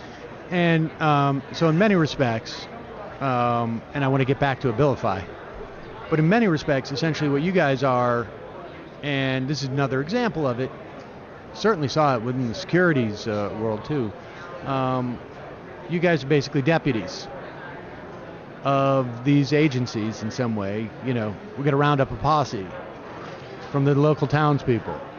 You guys are doing it, and you finance it through the awards, I should say, to your clients. Well, I mean, essentially what happens is something will come to light that a drug is causing a certain condition. Sometimes and frequently it's through what's called the adverse event reporting system that the FDA has. When that is where healthcare providers can submit a case report to the FDA about something that may have happened in one of their patients. That's a condition caused by a drug they're taking, an anomaly that happens with a patient, and those. And they don't necessarily make the connection. No. Oh, my patient's having this problem, and they're on Abilify. It's just that I write up, my patient's having this problem. Here are the drugs they're taking, and they send that into the FDA. Yep. And then what happens with those reports? Are there resources at the FDA that start to correlate, to see correlations? I mean, one would expect that's what's happening with this data, that it's being looked at, and the correlations with certain conditions. In the case of Abilify, what is it doing to people? What is it causing to happen in people? Abilify is a dopamine agonist. It has a dopamine agonist action, and basically it's a D2 receptor in the brain, and that portion of your brain is all about reward and pleasure. It controls those feelings that you have from any sort of situation that you're experiencing at that moment. The thrill of winning something, that rush that you get, that's chemicals in your brain mostly reacting with dopamine. Well, what Abilify does is it manipulates how your brain handles dopamine, and it's causing compulsive disorder in people who are taking it. Specifically, compulsive gambling, compulsive shopping, and hypersexuality. And that is been through several studies now, been shown to, Abilify has been shown to increase that risk many times over what it would normally be in, say, a control group or a placebo group. And that is now finally being warned of in the label of the product.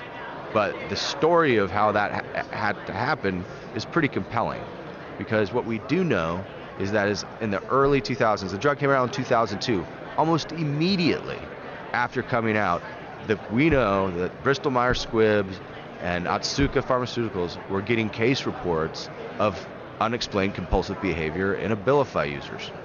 So they were getting case reports very quickly after bringing it to market, and that was probably about 13 years before they ever bothered to put a warning on the label in the United States that this drug can cause these conditions.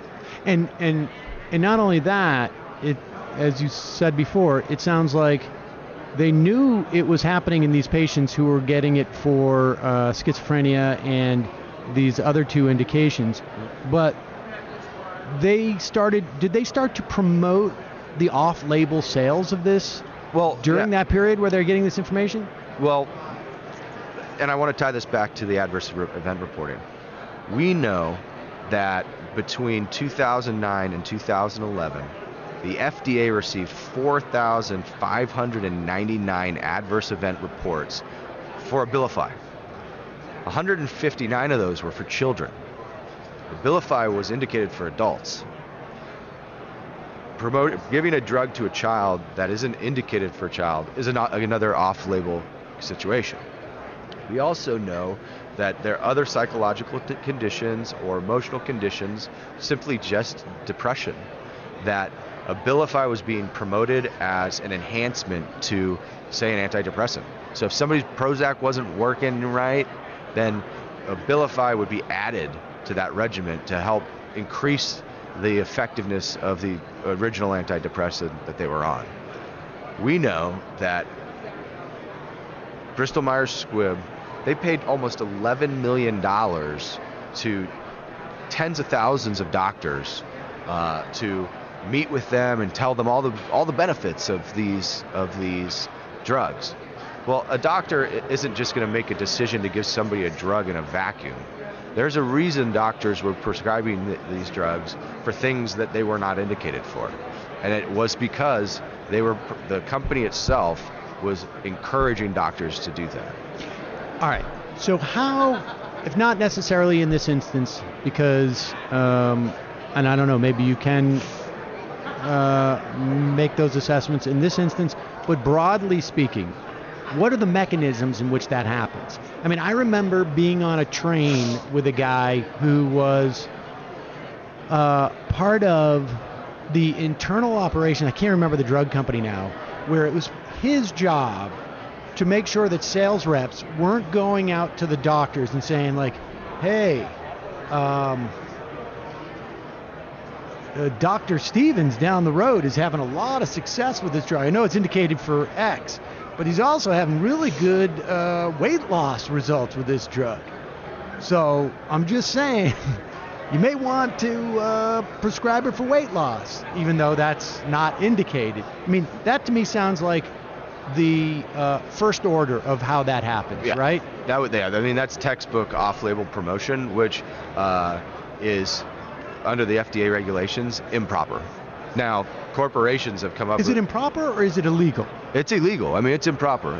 However, corporations now, because after Citizens United, they're people, and they are now saying the FDA regulations that don't allow them to go into a doctor's office and tell them to prescribe a drug for which they have no evidence that it is effective to treat a condition, that violates their First Amendment rights. That's fascinating. I interviewed someone, Michael might remember who it was. I think it was a piece in the Washington Monthly, I believe.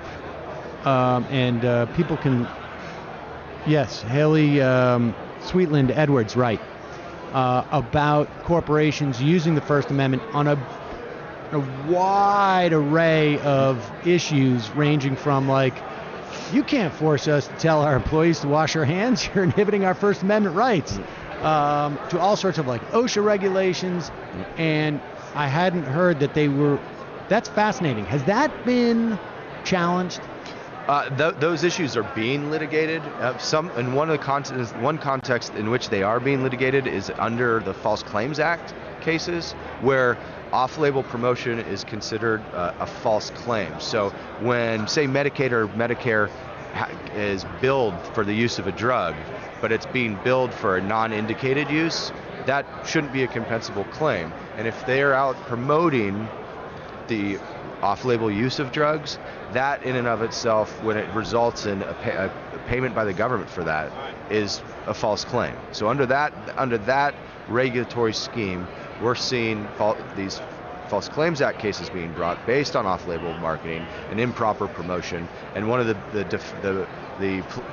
pages out of the playbook these days is to kick and scream about the corporation's First Amendment rights. Essentially, they're saying it's our right to go into a doctor's office and tell them whatever we want because we know more about our drugs than anybody else. But at the same time, they don't have to have any evidence that what they're promoting that drug for actually does what they're telling them to do with it. Like, will it cause somebody, or will it fix somebody's condition that they may be experiencing? They can go in and say, yes, it does. And just like what you described, Dr. Jones down the street, he's got a couple patients that have X, Y, and Z, and now they're doing great. You'll see that's pretty blatant. Right. Very rarely would you actually find that evidence of that happening. But you can look at the numbers of prescriptions that are being written versus the number of conditions that those patients that are receiving those prescriptions have to see a trend. And you can also, you see subtle efforts of, what they'll do is they'll retain what are called key opinion leaders, or people most knowledgeable. And these are people who are respected in the scientific community or the medical community, who they will put on their payroll. Right. So when they come to a conference or they are in a room full of doctors, they just happen to say, I use Abilify when I'm treating my patients. And that starts to give credibility to the product. Now, hasn't there been any statutes as of late to prevent that, the payments by drug companies to doctors? Well, there's a law called the Stark Act and that really regulates kickbacks. So a doctor can't receive anything of value in order to be induced to use a medical device or a product, from or to send a referral me to have, somewhere. A guy who works at Johns Hopkins as a professor go to a medical conference and, say, like, incidentally, Abilify, we found, Yeah, so that necessarily wouldn't be a kickback because that doctor's not being paid to write prescriptions. Right. They're being paid to be a spokesperson for the product. And so, they start to toe the line pretty closely with those types of relationships. But the unfortunate effect that has is it legitimizes, or it gives the appearance that these doctors themselves have done these studies. Maybe they've done an analysis of the effect on their patients, and it's simply not true. And doctors should, and I believe are required, particularly if they're part of a board certification process, to disclose those sort of financial histories. And what's oftentimes when we're dealing with doctors in cases, those financial relationships aren't either fully disclosed or adequately disclosed. So where is the Abilify case now? Where in the stage of the process? So there were multiple cases filed against these defendants around the country, and several months ago, the Judicial Panel on Multi-District Litigation consolidated the cases in the Northern District of Florida in front of the Honorable Judge Casey Rogers. And so that case is now being centralized in that court, and I think there's approximately 200 cases on file now. But what's kind of interesting in this case is that the judge is in an order where the plaintiffs are required to identify cases that they're investigating and are imminently going to file, to give the court an idea of what resources it might require to handle these cases. And at this point, the last time I saw the numbers, there are over 3,500 cases that have been registered as cases that there's a fundamental basis to believe that this might be a case involving Abilify and a compulsive disorder. And so, these cases that we're seeing involve families that have been destroyed financially, marriages that have been destroyed because when somebody has a compulsive, uncontrollable urge to gamble, they try to hide it, they lie about it. So we see families being destroyed. We've seen people going to prison or to jail or being arrested for crimes that they're committing because they're trying to get access to funds to support this compulsive disorder that this drug has caused. So the impact on the folks who've suffered these consequences has been staggering for me to actually come to terms with as I look at those cases. And Abilify has since put those warnings on. Yeah, that's again, it's a pretty interesting story about how this all came about. So, of course, they start getting adverse event reports about compulsive gambling very early on when they bring it to market. And in October 2012, the European Medicines Agency, European regulators, were seeing a lot of compulsivity adverse events in France. And this was even in 2011. They just started seeing it, what they call safety signal. Something's going on. How long it had been distributed in France at that point? Right since about 2002. Okay. And so the European regulators start asking more questions about it and look at the study, look at the adverse events reports, and make the decision that they need to change the label. They need to warn consumers that this is an effect of this drug. So the defendants put that warning on the label in Europe. They never put it on the label in the United States. And then Canada comes in, their regulators force them to put the warning on their label, and so they do it in Canada. They never do it in the United States. Because they know it inhibits sales, right? I mean, yeah, of course. If a drug company could have the shortest warning label they possibly could, they would, because they don't want to scare people away from the product. They don't want to have something. Even at the cost of warning somebody that, like, hey, when you're on this, keep an eye out for compulsive behavior. If you have it, tell your doctor. Your doctor will take you off the drug. Yeah, and so now they also, let's keep in mind that it's a competitive industry. So if you have a competitor's product that purports to cure or treat the same conditions, but they don't have X, Y, and Z warnings on their label, then a doctor's looking at the efficacy of the two products, and then which one has more risk. A doctor is going to give, I would hope, their patient the safest product to treat the condition that they have. So it kind of the labeling evolution of Abilify is even a little more strange than I've seen in a lot of cases. Super creepy. So what they did, in around, I want to say, January of 2016, they changed the not the package insert, they changed the package insert, which is something that the doctors will usually see, not frequently, but they didn't change what's called the medication guide, and that is what the consumer is supposed to get and read. Wow. So they did this really slow rollout of the warning, and they started using, there's been some gambling reports of gambling here and there, and they made it really soft and not too concerning. And it wasn't truly until around May of 2016 when they finally stepped up to the plate and added the compulsive disorders that this drug causes to all of the materials which are designed to educate consumers about what this drug can do to them. It's just another one of the really messed up stories I hear. Yeah, I mean, and we know that Bristol Myers Squib, they got hit pretty hard for their marketing, what we would consider improper marketing of the drug. They had to pay a $515 million penalty under the False Claims Act for the off-label marketing of the drug. So, I mean, that's a pretty staggering number.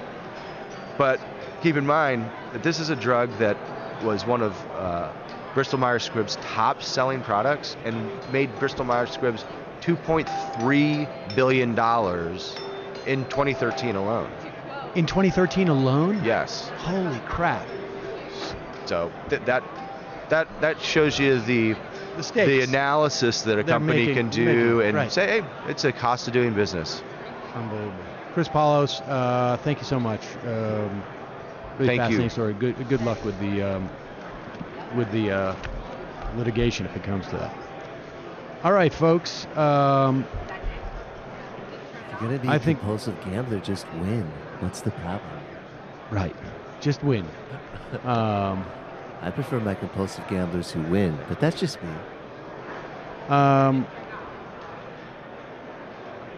So what do we? All right, You want to do some sound, or do you have? Yeah, let's do some sound. We're running a little long here. A little bit. Just a little bit. Cenk Uygur, that guy can talk. I knew as it was going, I was like, oh, this is pretty tight. And then Wolfpack came up, and we were all like, oh, all right, here we go. All right, so as you know, the Trump administration released what they called was a tax plan yesterday. And, oh, here, wait a second. Let me reposition my camera. It's a blueprint. Yeah, I got to get a better... tomorrow, maybe we'll talk about that tax plan. Yeah. All right, there we go. Seeing how the sausage is made here. What's that? I like that. The off-camera. Yes. Yes. Well, David Pakman's in town. There's a lot of folks in town, and but I've got to do some other pre-records for Ring of Fire. Coming up a little bit. What's that? David Pakman plus others. Plus others. There's a lot of people around. Pakman plus. Mostly David Pakman. No, I mean, I think we may have Max Blumenthal on tomorrow. Very good. Cenk Uygur was here. So, Cenk Uygur. So, as you know, the Trump administration released what they're calling a tax plan. It is not a plan as much as it is like just sort of a statement that more or less boils down to, we're going to cut everybody's taxes, not so much middle class taxes, but it's a mission statement for inequality. It's a vision. Right. It is a huge vision. And tomorrow, I think Dave Pakman has really dug into the details to the extent that you can dig into details where it's not where there's no details. But here is Steve Mnuchin, the Secretary of the Treasury, who did not have a lot of things to provide in terms of answers. But here he is being asked, hey, isn't it the case that, like, these taxes, I mean, it's almost as if, like, what Donald Trump did was, God, I hate this tax, I get hit by that. I hate that tax, I get hit by that.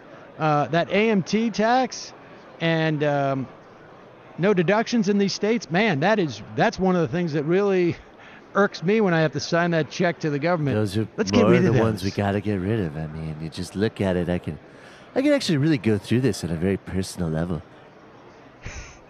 Here's Steve Mnuchin responding to that question, like, hey, isn't this going to lower Donald Trump's taxes a lot? Why don't the American people have a right to know how this will affect President Trump? Again, I'm not sure.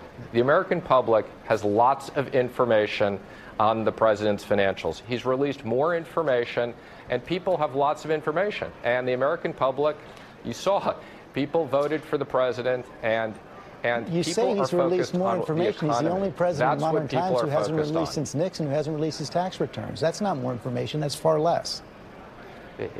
Again, this is about American jobs. The Trump economic plan is about creating jobs, jobs, jobs, and economic growth. And we're tired of, in this country, having the highest business tax rates, taxing on worldwide income, and leaving trillions of dollars offshore. It's not a surprise that American business has left $1 trillion offshore. Hey, George, wow. President Trump will release his taxes when I have a neck, okay? It's not going to happen. First off, let me just, aside from the fact that obviously he's dodging the question, he's confusing the words more with less and released with not released. He also, this notion that they're framing it, and as Cenk and I said earlier, there was a plan that the Democrats had too. There's no money trapped overseas. That money is not trapped overseas. It is people who don't want their tax deferral, which is what it is, to end. When you make money overseas, the U.S. government during the Eisenhower administration allowed for a deferral of those taxes. You didn't have to pay it at the end of the year. You could pay it when you repatriated that money because you wanted to build U.S. businesses' involvement overseas. And that would encourage investment overseas and whatnot. And corporations learned in the lead up to the 2004 American Jobs Creation Act that George Bush passed, that if they waited long enough, they would get a tax holiday. And they got a tax holiday. 5% taxes instead of the 35% taxes that they were supposed to pay on that money. It was ostensibly going to go towards providing jobs. And all you need to do is Google it to find out that even those companies that pushed for it ended up cutting thousands of jobs. And 86 to 96% of it, I think it was, just ended up in shareholders' pockets as dividends or buybacks. Well, the taxes are just so high. And so this whole framing of like the money's trapped over there. It's trapped. It's not trapped. We need a team from Goldman and a couple of hedge funds to get put on ski masks and go crack the money open and it's stuck in the EU. There's another way that you can get that money back. And you say, hey, you know how we defer taxes until you repatriate it? We're not doing that anymore. You've got to pay your taxes at the end of the year. Just like with your profits that you make in this country, you've got to pay for those taxes. And the idea of double taxation, understand that if they pay local countries' taxes, they can deduct that from the taxes they owe the U.S. government. So that's also sort of a canard. And I heard the other day Tim Carney on TV saying, like, well, just lower the tax rate so that people don't have to expend so much time and money avoiding taxes. Yeah.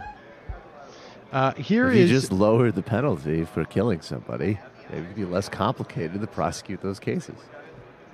We'll play these, and here is, of course, the pitch from Mnuchin on why we need these tax cuts. But he's asked, like, hey, can you guarantee that there will not be a raise in taxes on the middle class? And he can't even promise that. Okay. Can you guarantee that no one in the middle class is going to pay more? That's our objective, absolutely. Is it a guarantee? I can't make any guarantees until this thing is done and on the president's desk, but I can tell you that's our number one objective in this. He goes on. Now, remember, this is their tax plan, but they have no idea what's in it. Here is also a question about tax cuts for the wealthy. I'm seeing no absolute tax cuts for the wealthy. Again, what I'd say, that's the objective, but we're working with Congress, we're working with the House and the Senate, we're having listening sessions, and this is about turning it into a bill that will get signed. But the objective is no absolute tax cuts for the wealthy. That's the objective, and we'll see where we get from here. What does that mean, no absolute tax cuts? Well, I think that in a metaphysical sense, there are no literal absolutes for a tax cut. It's not an absolute thing. I wonder if that was the thing, like, our objective is to not kick you out of your home, old lady, and foreclose on you. That certainly is the objective.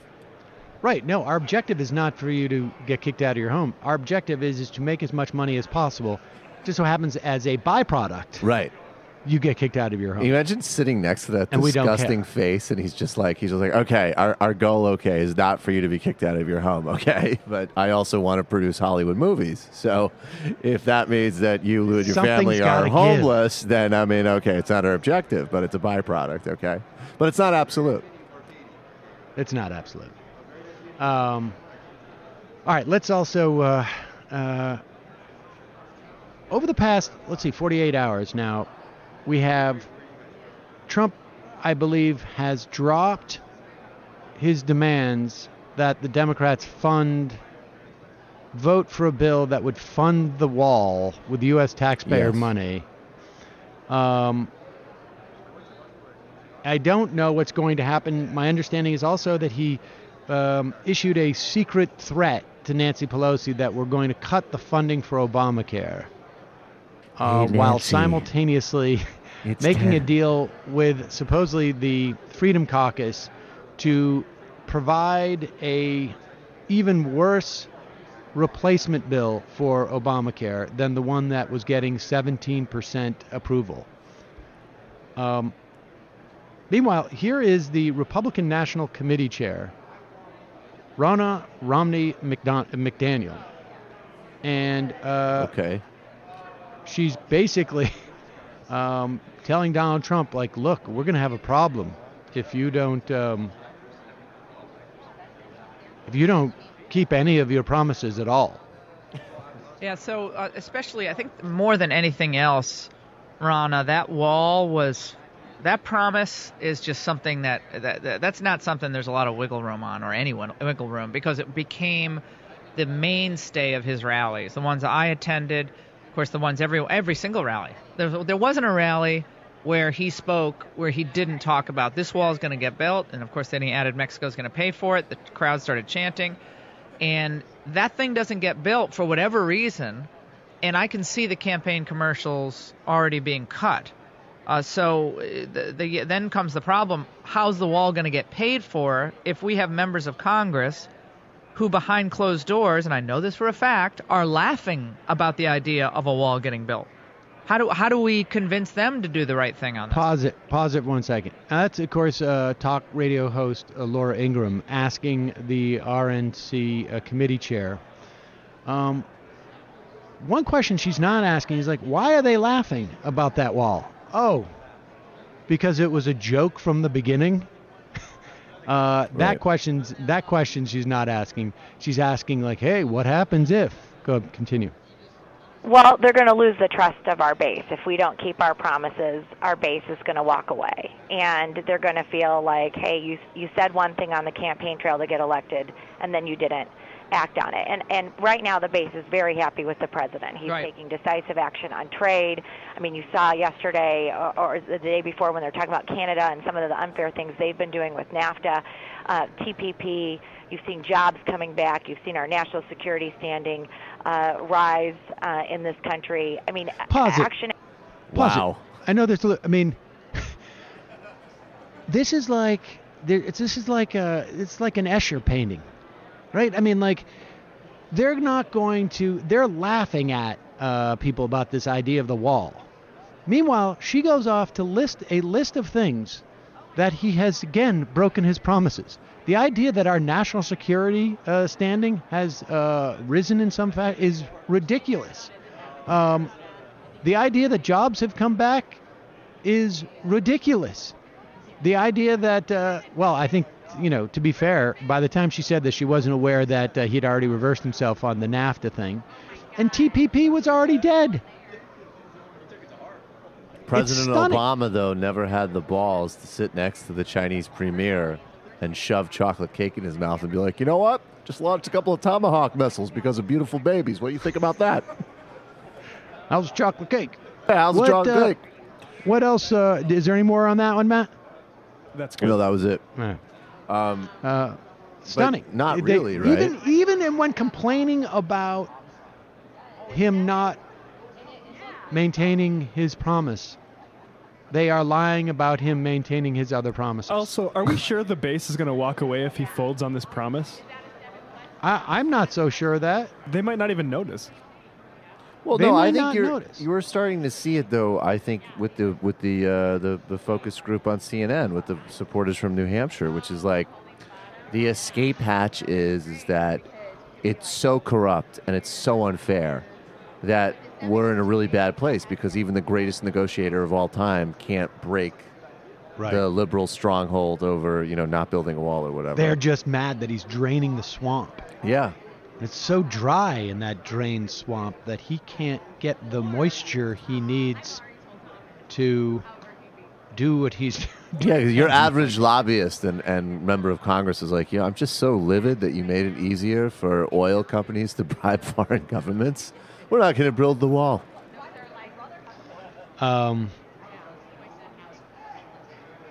Let's... Matt, where'd you get this clip? I think that at Yashar on Twitter, the Bill O'Reilly one you're talking about. Yeah. Yeah, he posted this. So this is a clip of Bill O'Reilly interviewing Susan Rabin, author of 101 Ways to Flirt. And when was this? In 1997. Loofah, alcohol. And in 1997, he was already lamenting the fact that you gotta really be careful in the workplace. Oh, here. Question of the day, is it politically correct to flirt? I don't know. With all the public trouble between men and women, flirting may be obsolete. But wait, there's a new book called 100 Ways to Flirt, and the author, Susan Rabin, joins us now. So, I mean, flirting kind of dangerous these days, isn't it? No. It's wonderful these days. When I started in 1984, people didn't believe in flirting. But it's a charming and honest interest and expression in another person. It has no serious intent, Bill. Now, that's really important because it had bad press for a long time. No serious intent, which is playful and friendly and charming and engaging. I like it, but I see that there's a downside. And you know, if you're married, you can flirt. There's no problem with that, right? With your wife, it's nice, or your husband. Right. Just with your wife. If you're married, you can't flirt with anybody else? No, you can, because it hasn't got serious intent unless the other person starts to object, and then you don't. Right. But you see, that's the problem here, Susan, is that everybody's taking everything so seriously. Well, that is the problem. If you make a little joke, or if you smile at somebody, they're going, oh, so what's this deal? So that's their problem, isn't it? We have a very serious disease in this country. It's called seriosity, and we really need to lighten up. And my mission, aside from my mission, and I've chosen to accept it, is to restore the ancient art of flirting. Lighten up, playful, live in the moment. Well, you're up against it, because I know a lot of guys just won't flirt anymore because they're just afraid, especially in the workplace. I mean, they just don't want to get involved. But they don't know how to flirt, Bill. That's one of the problems. American men particularly don't know the charming, subtle art of flirting. It's a very subtle art. Tell me about it. Like the French do, right? Like the French and the Brazilians and the Europeans. And it's cultural. In a way, it's cultural. We came from a very puritanical society, and we got this hypocrisy going. Yeah. So what I want really to do is people to learn the subtle art, and then we won't have trouble. All right, let's take me as the dummy here. I'm the subject. All right, so I'm sitting across from an attractive woman. You're an attractive woman. Now, thank you. Should I flirt with you? Absolutely. Yeah, and why should I do that? Because you're going to make me feel good. I'm going to make you feel good. It's a win-win game. Everybody walks away happy. Now, in harassment, it's a win-lose or lose-lose. Right. Somebody feels bad. All right, what's but my flirts first? Never make people feel what's bad. my opening flirt? Let's just blow by that harassment thing. Well, I'm sitting here with you. We're having coffee. Well, I was really hoping that you would notice my little ring prop. Yeah, but that's a gimmick. I'm not a gimmick guy. What a dick. I'm not a gimmick guy. I pretty much don't do flirting. I go straight to the harassment, honey. Yeah, don't talk about harassment. One of the things that I really try and focus on is not even being aware that the other human being has any feelings. So I don't worry about anybody, feeling bad. So you're talking about two people having fun. Now, on the other hand, there's this friggin' black girl in the mailroom who's hot as anything, and I said, hey, hot chocolate. And then I made an ape noise. I don't know what her facial expression was. I know I was enjoying myself. Is that flirting, doctor? No. That doesn't count as harassment if I have such power at work that they're afraid to express to me that they feel bad, so I can just assume they feel good. Is that because you want both people walking away looking good? How about if feeling good? How about one guy like me walks away feeling good and the other one pretends? Yeah, how's about that? Okay? Does that work? Now, at what point in the flirting process does the hush money kick in? How many millions of dollars will this whole flirting thing cost me? Because if I don't have to pay it, is there any chance I could make $20 million off this? If I cross that line? Also, 25. We know he's not above commenting on the ring, like he mentioned. Like, I don't like gimmicks. He commented on the woman's purse. Well, no, that was a sharp criticism after she turned him down. He said the bag was ugly. And by the way, I just want to let everybody know that hot chocolate and animal noises is what he did. That's not comedy. Oh my gosh, I didn't know about the animal from the noises. accusation. What? Yes. Yep. A lot of flirting, you just grunt at a woman. Yeah, I don't do gimmicks. I'm not going to talk about your ring. I don't know why I just got surprised about that. I apologize, everyone. Can I rub some falafel on your face? Now, what about a food item? Can we work a food item into this? Do we have that clip of Jesse Waters? I did it yesterday. Oh, you did? Okay. Yeah, that was great. And he's now gone. Well, it's uncertain. They've announced that he's taking a vacation for the rest of this week and for the weekend, but that might be just them delaying saying he's off Jesse, no one talks about my daughter that way besides me. But it was also, it wasn't just that everything he said before that was just He's not bright. Breathtakingly stupid. Yeah, we said he's not ready for that. Are you to be in the just middle realizing? Of that table. Well, no. I've always realized that the guy is not bright. But when you put him in that context, right? Like, he's not harassing a journalist on the street. His with whole stupid thing questions. is that he's offensive. Actually, let's do a He's dumb. incredibly Let's do a offensive. dumb bracket. Brian Kilmeade, Steve Ducey, Jesse Waters, Greg Gutfeld. Who makes it out of the first? Bowling is the number one seed, I think, in this. I don't think Bowling's the number one seed. I'm going to say Ducey's the stupidest. Kilmeade is dumber than Ducey, so I'm going to put him to the next round. And I'm going to say Waters is dumber than Gutfeld. Yep. Okay? Yep. And then I think Kilmeade wins. The author, Kilmeade. Kilmeade's dumber than Ducey? Really? Kilmeade is really stupid. I don't know. Who do you think's dumber, Waters or Kilmeade? Kilmeade comes off as more stupid than Ducey because he's so aggressive about it. Ducey, I always feel like he goes, well, okay. Ducey's just basically, I I got the morning memo. That's like being just legit stupid. Ducey's He's not like, smart. no, that just knows But where I think- your I think checks it's come not from. just not obnoxious Kilmeade, stupidity. I feel like, is aggressively stupid. Kilmeade's like, That's wait, the this is terrible. What's happening? He White leans people in. can't have coffee anymore. Kilmeade leans into the stupidity. Yeah, Kilmeade yes, leans. that's and But- I feel like Waters does too, though. Like, right. Here's a guy who really doesn't, he's That's because he convinced thinks he's right. he's hilarious. Yeah, he's smug. Yes. So who's dumber, Waters or Kilmeade? Kilmeade. I'm bowling. We may need to bring him back to the 5 to find out. I mean, Yeah. I think we need more time. We should just call that. Yeah. Who's the dumbest? Need more studies. Need more studies. Need more like Republicans and pesticides. Needs more study. Needs more studies. Did you yesterday talk about how turns out the North Korea thing was just a field trip? No, didn't get to the North Korea thing. I mean, it turns out to be a non-story. Yeah. That they, I mean, over the past 24 hours, I've sort of reverted back to like, is this by design? Just this relentless generation of news. Like, it's almost as if like the only thing that is relevant to the White House is that they're talking about us. Yeah, like As the NAFTA opposed thing to- yesterday. Yeah. Don't you think these people are also like dumb enough to think, I mean, all right, it's a twofer, sure. If it's read that way, whatever. Why not? Why not instigate North Korea for no reason? It's not like anything bad could happen out of that. I found Now, out, folks- you know what they call the leader of North Korea in the Chinese press, Sam? They call him Little Fatty the Third. Is that right? Yes. Not in, in like the more of the, tabloid for China, but they actually call him Little Fatty the Third. Wow. I wonder if she told Trump that, and that's how they became friends. Wait a second, what? Little Fatty the Third? Ah, that's so good. That's like when I called Jeb low energy. Just going back to the tax bullet point list that they put out yesterday, people started texting me, and I was doing something, and so I hadn't seen it. They're like, "Is this a thing? Is this how the tax plan?" And I was like, "I don't know what you're talking about, but I'm sure it's just dumb as fuck." And now that I've seen it, I'm like, "Yep, pretty much." Like, It's just a bullet point It's of not a taxes thing. that you could reverse.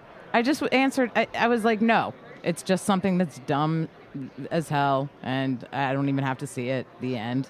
I was like, actual legislation is hundreds and hundreds of pages long. It's not. It's nothing. So. I mean, people have already been able to sort of roughly analyze that the tax plan could cost up to like $5 trillion over the course of a decade. Now, here's the thing we've got to be careful, because it's easy to fall into this notion of the deficit and whatnot. I mean, the real issue here, to me, is less about the deficit and the debt, and more about our priorities and about wealth inequality, which the tax cuts are like a laser aimed at wealthier people. Repealing the individual alternate minimum tax is just a rich people's tax. So good. For a second, it sounded good, like lasers aimed at rich people, but I don't think it means repealing the estate tax.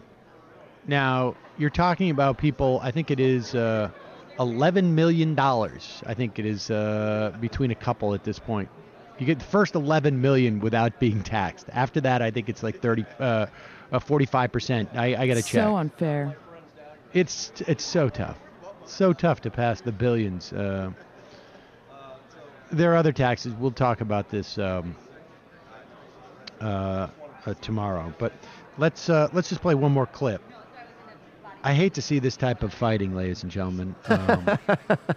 I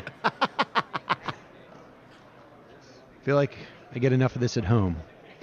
But to watch it with my Wheaties, I don't like it. Here is Morning Joe and Mika fighting like cats and dogs. All these people saying that things are going better on the National Security Council, that didn't just happen. Good.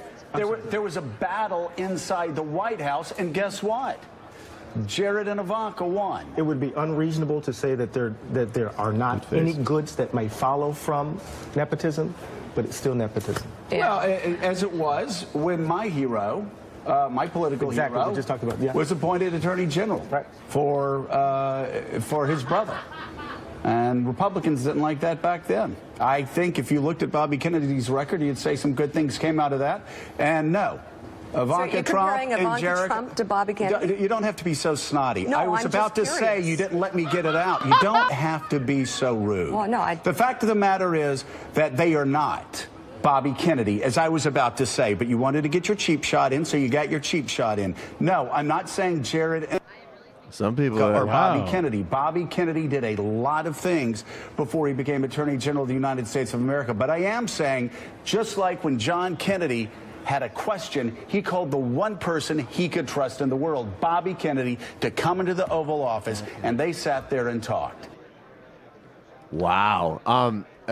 Just really quick, Joe Scarborough's political hero is Bobby Kennedy? What the fuck? Yeah.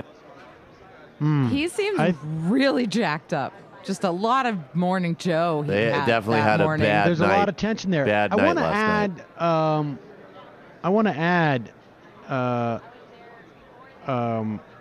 something that it was Bobby Kennedy's appointment to. Now, I think there's obviously, it's clear, Jared Kushner does not have the bona fides that Bobby Kennedy had.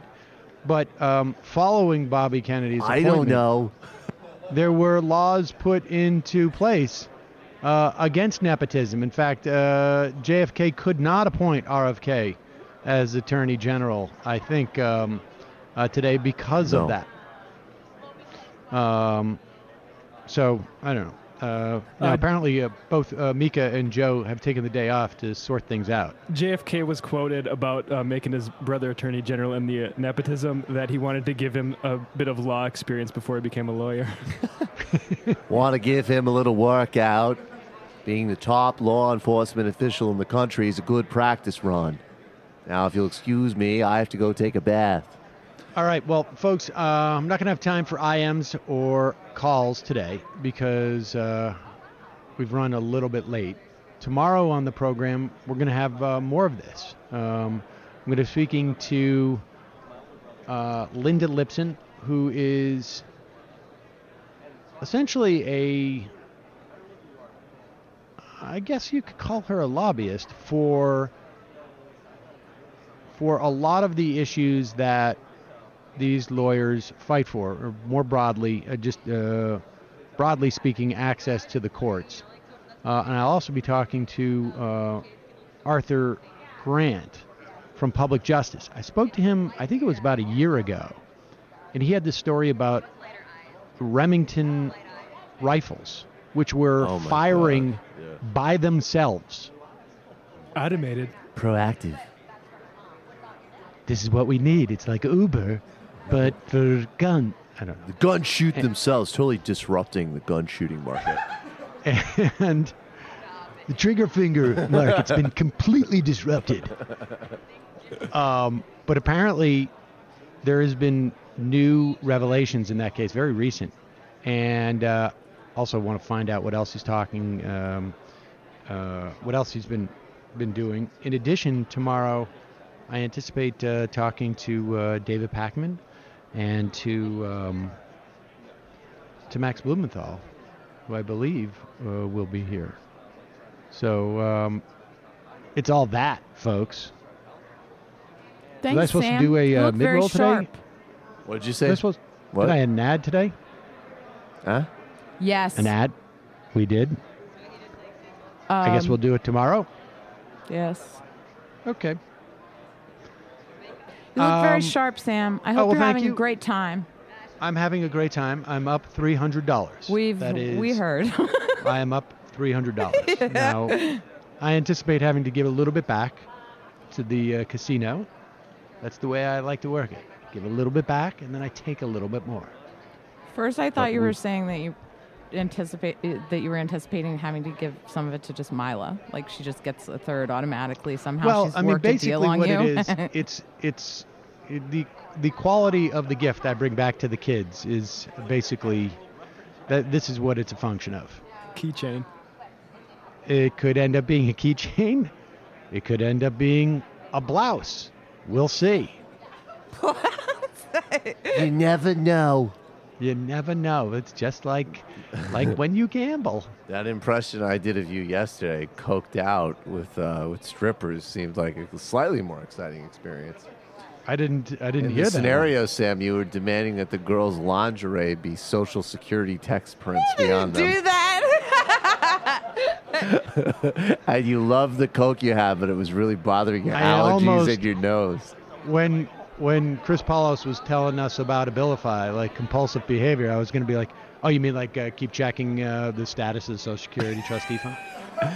You know what's great about that guy is he's so on target as it he would have been like, yeah, I suppose that could work as well. Yeah. He just would have kept going. But hopefully also run into some other, I mean, part of it is basically I just walk around and talk to these lawyers. I met Javier, who's, has an amazing personal story, and that story of the cruise line. So fascinating. All right, so I guess that's it from here. Matt will fire up the music. Folks, it's your support that makes the show possible. Become a member today at jointhemajorityreport.com. And also, you have just a couple more days left until April is over, which means that MR Spring 17 will not work for justcoffee.coop. So you got to check it out. 30% off of fair trade coffee, tea, or chocolate. MR Spring 17, justcoffee.coop. Also, MajorityReportKickback.com. Click on our Amazon or Jet.com links at that site, MajorityReportKickback.com. We get a kickback when you purchase your goods through those links. All right, folks, see you tomorrow. It might take all the strength I got to get to where I want, but I know somehow I'm gonna get there. I wasn't looking when I just got caught between the truth and the light bulb, but finding out won't make me feel any better. Yeah, I know the clock is ticking, but the meds are gonna kick in, and my power